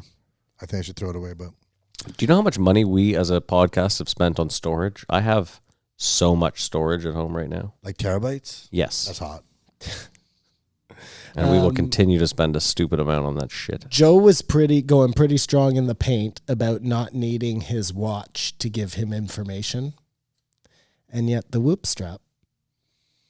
That's just a watch without the watch function. It's actually less functional than a watch because you need to then go and like plug it in, look at an app. You know what I mean? It's not a watch has real-time information for you right there.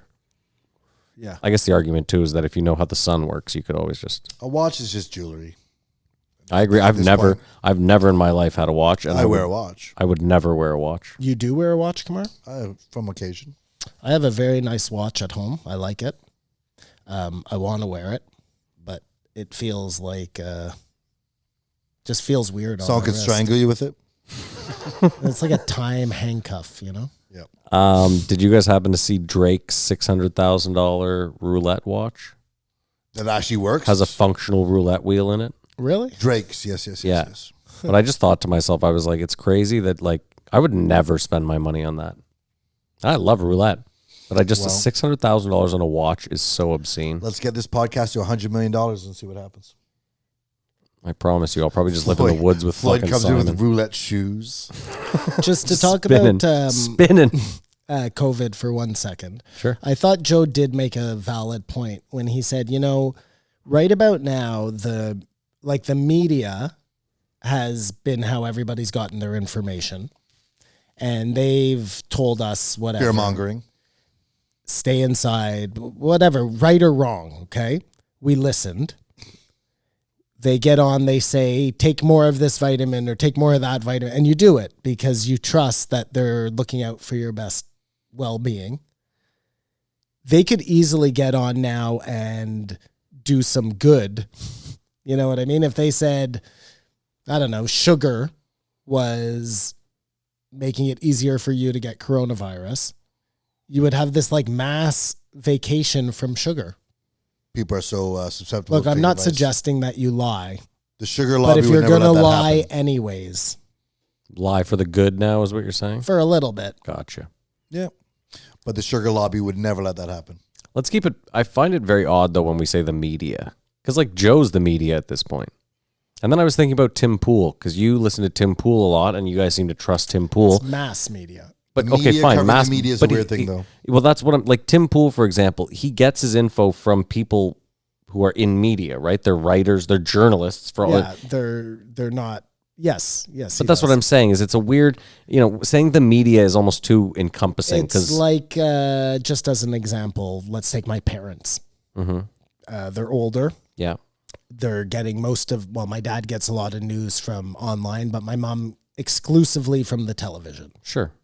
So she has three She only has options a or couple whatever. options. Yeah, I get it. That's a lot of people in the United States, and that's a lot of people in Canada, and the people you're talking about are people who are able to give themselves a choice. But hold on, I hate that. I hate this whole like her only option is these three networks. Like it's not that tough for someone. My grandmother's on the internet. You know what I mean? I know your mom's thrown out a few iPads because they died or whatever. we bury our heads in the sand acting like people, well-to-do people don't have access to information. They really do. There are plenty of people who don't. Yeah, there are plenty of people who don't. Yeah. Yes. So then it's just a numbers game. There's going to be lots of people who. Fine. My point was just like to say media, like even when I hear Joe say it now, I'm like, Joe, you are media. You just signed $100 million deal with a multimedia platform. You're now media. Like, I mean, you know. And look at the stories after every Joe Rogan podcast that pop up in the media. There you go. Like there's 10 stories about Kevin Hart's accident, which are just drawn from the Joe Rogan. He's media. And even then, Simon, like you said, let's say Dr. Rhonda Patrick is totally wrong. There's nothing wrong with everyone taking a ton of vitamin D anyway. You know what I mean? We probably should be. Like you were talking about, if you're going to lie, good. That's, you know, it's almost for the better. Right. So like what I'm like saying it would here be is different if it was hydrochloride. Exactly. And it's giving you fucking destroying your gut biome. exactly. Or something. So that's my thing is like I thought about that last week and I was like, even if Dr. Rhonda Patrick is wrong, if you have the money and you should take a ton of vitamin D, do it. Well, yeah, I agree with you totally. I think I said that when she was on. Like, Yeah, there's nothing the wrong worst with that's that. going to happen here is you're going to get You get a little healthier. Yeah. But I don't know, whatever. Yeah, no, Whatever. I agree with you. I just don't know where that came from. I can't remember where I was going with it either. I think you were saying what it's hard to discern what is the media now. Well, yeah, because even Simon was like, the media is going to tell you to take this and to do this, and if they say stop taking sugar, but it's kind of, we do the same. Like, we listen to Joe, and he has a guest on that says take vitamin D, and it's the same thing. We just bought into a different media, is all I'm saying. I guess it's just, again, it's a numbers issue, and Joe has a huge following of 7 million or 10 Is it million Carson or today? whatever it is, but Fox News still has whatever reach it has, you know what I mean? And I assume that it's bigger than Joe Rogan. You don't know that, though. Kamar's pulled up all sorts of numbers that say otherwise. It depends episode to episode over the average. But again, like you said, Kamar pulled up like Bill Maher's numbers, and it seemed like Joe Rogan per episode on average was doing way better. Yeah.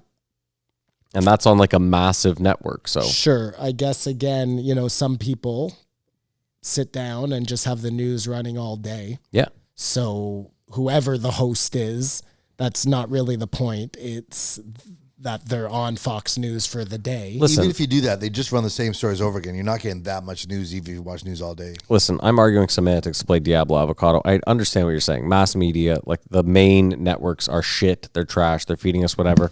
And I get what you're saying. Why would they not just feed us some good lies right now? I understand that. Just maybe throw a couple in there. Like, Yeah. let's make something good come from this, Well, that's why I like the one they were pushing the other day. Weed might kill COVID. Love it. That'd be great. Imagine if the weed legalized it tomorrow, or if the states legalized it tomorrow. You tell me that does not look like some dystopian fucking... It looks like the head of Cobra. Thank you. No, it looks more like the Hunger Games. Something, man. There is something about this picture where I was like, Good. This is good for the YouTube. The mask is too cool on Biden. that is the most unsettling... They can't see that, you old man. That's still The most Fuck off. Don't go up. If you go up, I'll kill you. I'll fucking put a link. You look like a crazy grand. Yeah, you will look like a crazy grandfather. Like, watch, it's gonna be out of focus for the rest of the fucking thing. Dude, you drop like Cutting edge technology. this guy, JRE podcast live and direct. Anyways, point is, this old man. he totally looks like an evil fucking Agreed. something. Like right out of a vampire movie. Yeah, can you talk into the mic Right for out this of podcast? right out of a vampire movie. What fell from me here? Your jewel, it's under the table, right in front of you. You're welcome. It's a calamity. Thank you, Matt. Gonna get this No guy's problem, side Simon. table. I got you. It's a calamity. We're gonna get this guy's side I table. need a side table. It's true. No, we're gonna get him one of those like old person dinner table things. You know that so you can eat in front of the TV. Yep. Yeah, one of those. Or breakfast in bed. Oh, perfect. Thanks. Thanks, come on. Breakfast in bed. Lovely. That's my pickup line. Is that gonna be on the hobo train? Come on, brings us breakfast in bed. I got And then a quick and, dick eggs suck. and apples, Quick bitch. dick suck. Yeah, no, that's pretty much the only thing that's all I had for Jesus. I did have a question though. If I think Killer Mike's gonna be on this week. I'll just say that right now. That would be amazing. That would be really good. But do you really think Joe's that like quick on the draw? Killer Mike is releasing an album June 5th. And things have just developed very quickly. No, but hold on. It's a double. Run the Jewels, their album comes out Friday or Saturday. So he's pushing an album, and he's trying to get the U.S. to stop burning down. I have a strong feeling Killer Mike is on this A week. huge call. Epstein doc. We'll talk about it in the post show. Cool. We'll post show. Are we done with Trejo here? Was that it? I mean, I think so. Did Like they I talk said- about smells in this episode? I'm sorry, what? Not on my Smells. notes. They talked about reincarnation, comedy, Do you know what Racial your favorite injustice. smell is? phones. Like if you were to die Yeah. and you showed up in heaven and they said, They were like, what do you want this to Heaven smell like needs a forever? smell. Well, I know what yours would be forever. I'm not sure you do. Bread. Oh shit, bread is a good one, Matt. I didn't even think of that. Definitely Fresh bread. Fresh bread. Done deal. That has to be you. Done deal. Charcoal barbecue fire now. Oh, that's in the pretty neighborhood. fucking good, man. Well, that's a nice. I want a combo, bread and charcoal. No, just No. Be in the backyard and you go, What about So gas? having a What barbecue. about gas? At Gas the is gas a great one, but station? that's not It would for make the you rest sick. of for eternity. Yeah. No, the smell outside after rain. That's okay. It's very gay. nondescript. What about grass being mowed? Do you like that? not like a barbecue. Not like a barbecue. What about, hear me out, the outside waft of Kentucky Fried Chicken? That's pretty good. That's Cinnabon from a pretty distance. solid. Yeah, Cinnabon and Kentucky Fried Chicken. mixed together. I grew up on the same street. Right As at a the end Kentucky of my Fried street Chicken, was a yeah. Kentucky Fried Chicken. You know what's crazy? That building still smells of Well, Kentucky it's a Fried Popeyes Chicken. now. No, but which even has when it was a Rogers, really come full yeah, circle. it has. Yeah, It was meant to sell chicken. it was. Yes, it was meant to sell chicken. Well, Are we done? Do you want to rate this that episode? remains to be seen, Kamar. Touche. Who's gonna if Popeye's still gonna be strong after COVID? Okay. Nice Wah, analogy. wah, wah. Okay. Can we rate the episode? Are we done? Yeah, it was just a weird week that we started with the biggest comedian in the world and an up and coming comedian. Yep. The balance is off, but I like the guy. I think he might be a little green. I don't know, but we said there's a difference between the hard-working comics and me. I give it a 3. Ain't mad at Jesus Trejo. Yeah, I just I mean no offense to you at all, but I just don't think your 13 years are 13 LA years. I you know? agree 100%. Kamar came around though. He agreed also that like, you can do a special young and have it be not great and then develop into a real Schaub is a little bit of a different story. That was probably way too 3 premature. years. Yeah, but this guy, I think Even Schaub agrees it was too early. Yeah, and that's fine. I'm not shitting on Schaub. That's To not my his credit. That's not my point. Stop shitting on Schaub, Matt. Okay, fine. What I'm saying is like this guy, to me, 13 hard. If it seems like he's a hard worker, 13 hard worked years. He's obviously gotten a show, small YouTube show out of it. I don't know. I give him a pass. He I gets a didn't love. pass. I I didn't. absolutely give him a pass. That never even crossed my mind. I'm not bad mouthing him at all as, No, as of course. you would expect me to do in most cases. I mean, he didn't I've never seen his comedy, and he didn't come across as like overly hilarious. He seemed in humble, this, though. He seemed but humble. that's good. That means that they're not trying any bits out. You know what I mean? he wasn't bitty. Like I there's appreciated that. there's nothing more annoying to me than when you can tell it's biddy. In his defense, too, the gravitas Yes. of what's going on in the world. Fair Kind of a enough. tough time to go yuck it up on Joe Rogan. So maybe good on him for not going on and hacking it up, and being of Hispanic descent. I'm sure he's dealt with, enough police bullshit as well, especially LA is, the LAPD has not been known to be the nicest of The police fairest. departments. That being said, I don't know. I didn't jive with any of the episodes this week. That was just me. And again, I didn't hate the week. I didn't hate any of the guests. It wasn't like I had a beef with anyone. Nothing got a 0. There wasn't an episode that I was like, oh, this is great. Well, nothing can get a 0, as we covered last week. Well, No, it can. It just, it was a crazy week for me because the one I thought I was gonna hate, you loved. I loved, and the one that I thought I was gonna love, I was like, meh. Box of chocolates. That's how it goes, though. I also listened to a bit of the Justin Gaethje. It was decent. I did not. What's he like to talk to? He's more interesting than you'd think. And Because to me, he just seems like he'd be a bro. his trainer was there as well. Yeah. And his trainer was the dude that, like, during the fight was like, yo, stop. Just take 10% off of everything. Guy's a genius. No, and even like Justin Gaethje in this interview was saying, he's like, honestly, I don't even know what we're doing. I just trust this guy, and he says jump, I say how high, and I go in and I do it. But he's like, I don't fucking know what I'm out here doing. He's like, this guy's the genius. So There you go. That's cool. I thought that was anyway. Did you rate this one? Did everyone do it? I don't think any of us. I gave it a 3. Okay, Kamar gives it a 3. I give it a. You know what? Just to air bump Kamar 3. We're in this together. I'm gonna give it a 2.5. Just middle of the road for me. I should also up my week. 2 is just, that's ridiculous. I'll move it up to 2.5. Big spender. Well, whatever. It deserves an extra 0.5, so my bad. See, we use the review system where we have no problem saying we're wrong. Man can change his mind. That's it. Not by a lot, but we can. Do you guys have anything to say in closing before I drop these? I'm just happy to be back. It's good to be back. Good to see you guys. We're happy to have you back. Onwards and upwards. And we'll be going exclusively with Podbean next week. They gave us $10. And a bag of chips. Bag of hockey pucks. We're splitting it 3 ways. All right. Well, thank you so much for listening. If you want to send us an email and Do you have a tracking number on the football and the? Oh, yeah, the placeholder? kickoff's coming soon. okay. See, notice how I haven't mentioned the kickoff Oh, because I don't know how long it's going to take me to edit that fucker once we do it. Like right now, editing 2 still shots is something that yeah. But I mean, we can do it. You can take your sweet ass time, and we can announce a winner. Oh no, you can't announce a winner. We have to just drop the video. Okay, well, we'll know who won. Yeah, we will. But That'll be important. That'll be breaking news. When it all right. Well, the happens. point is, I ordered the kicking stand and the football this week, so we're gonna try to get out this week and kick 30-yard field goals. Should we set the parameters real Is that quick? all we said was 30 yards? Yes. Oh, fuck.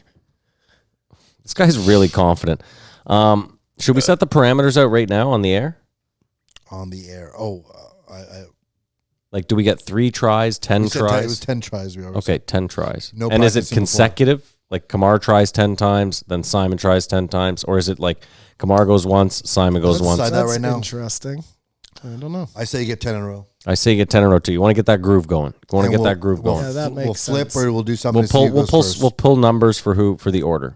That's interesting. That seems fair. That seems like the most fair way to do this. I think that's all Well, the I mean, if parameters you really were to need. alternate kicks, that would really give you a chance to, like, know where you were at. But I think you get the 10 in a row will get you the Well, feel the for first guy who has to kick those 10, I feel, is just at a huge disadvantage. it. I'll go first then. It's not so much a disadvantage because the question is this: is like if Kamar hits one on his 5th one, or let's say his 2nd If one. he hits one, period. Well, fine, but at that point, is it like how many you hit? No, you just have to hit a 30-yarder, right? Well, no, but what about this? So once you hit the 30-yarder, even if it's on the 5th, 6th one, we move it back If you hit 5 if you yards hit, every you move time. back Sure, to that someone makes sense. sets the record. Okay, It's a good parameter. And all this could be changed and new parameters could be added. yeah. Is anyone buying cleats for this? I have cleats already, so Oh, you motherfucker! He's already at an advantage. I'm at a sheer advantage. Yeah. Well, yeah, your you- size too. You can get soccer cleats for like $25. I just need one. Oh no, You I only need need one? no. The planting You foot need needs. two. Yeah, I need he's two. kicking barefoot. Yeah, Oh, kick- that's right, The, the kicking foot doesn't fucking- need a cleat. Dude, the 70s barefoot kick, Kamar. I might do that because I got the big. No, you should Honkers. kick in the Jordans. No, obviously. You can't crease those bad boys. That's not fair. I know it would send it like an extra 20, 25 yards. All right, well, there. In closing, you guys have now heard the parameters of the field goal kick, and This sounds like them setting up Sober October. Fuck, no parameters, no plan. Well, I don't think we're as strict as Sober October, but we have to have some structure. yeah, the people have been waiting for this. They want this. I've been waiting for this. 6 people want this. To those 6 people, thanks for listening. We do have an email. It's jreepodcast@gmail.com. You can contact us there. Tell us we're shit. We have a Twitter and an Instagram. They are JREE Podcast. You can follow Kamar on Instagram. At Kamar Bar, Instagram and Twitter. You can follow Simon on Instagram. At Bigfoot Sighting Society. You can follow me on Instagram, but I've taken a break from social media a bit lately. So whatever. It's Floydy, Floyd with 5 E's. We have a Reddit, which I've also left. It's reddit.com/JREE podcast. I hope you're watching that thing. Come on. I'm on it. Yeah, that's good. So- I'll be back on. I'm just taking a fucking hiatus. And the Patreon. If you want to support us, buy some treats for Chico. It's patreon.com/JREE podcast. You can join for as little as $1 a month. And for that $1, you get 3 to 4 episodes of This Won't Age Well, series where we go back, listen to old episodes of JRE, and do exactly what we do on the show, just talk shit, rate it, and blah, blah, blah. Eternal gratitude and a shout out. And there you go. You also get a shout out for that. And we're working on some tier stuff. I'm still slowly working on that. It's I'm trying to figure everything out. What else? That's it. That's it. Thank you guys so much for listening, for watching. What a week. What a week. If you're in the States, please stay safe. I don't want to say too much more than that. Be safe. That's, I think, the most important thing at this point. Yeah, we're all supposed to be in this together too. So if you see someone down, man, help them up. That's it for me. I hope you guys have a great weekend, and Keep your eyes open.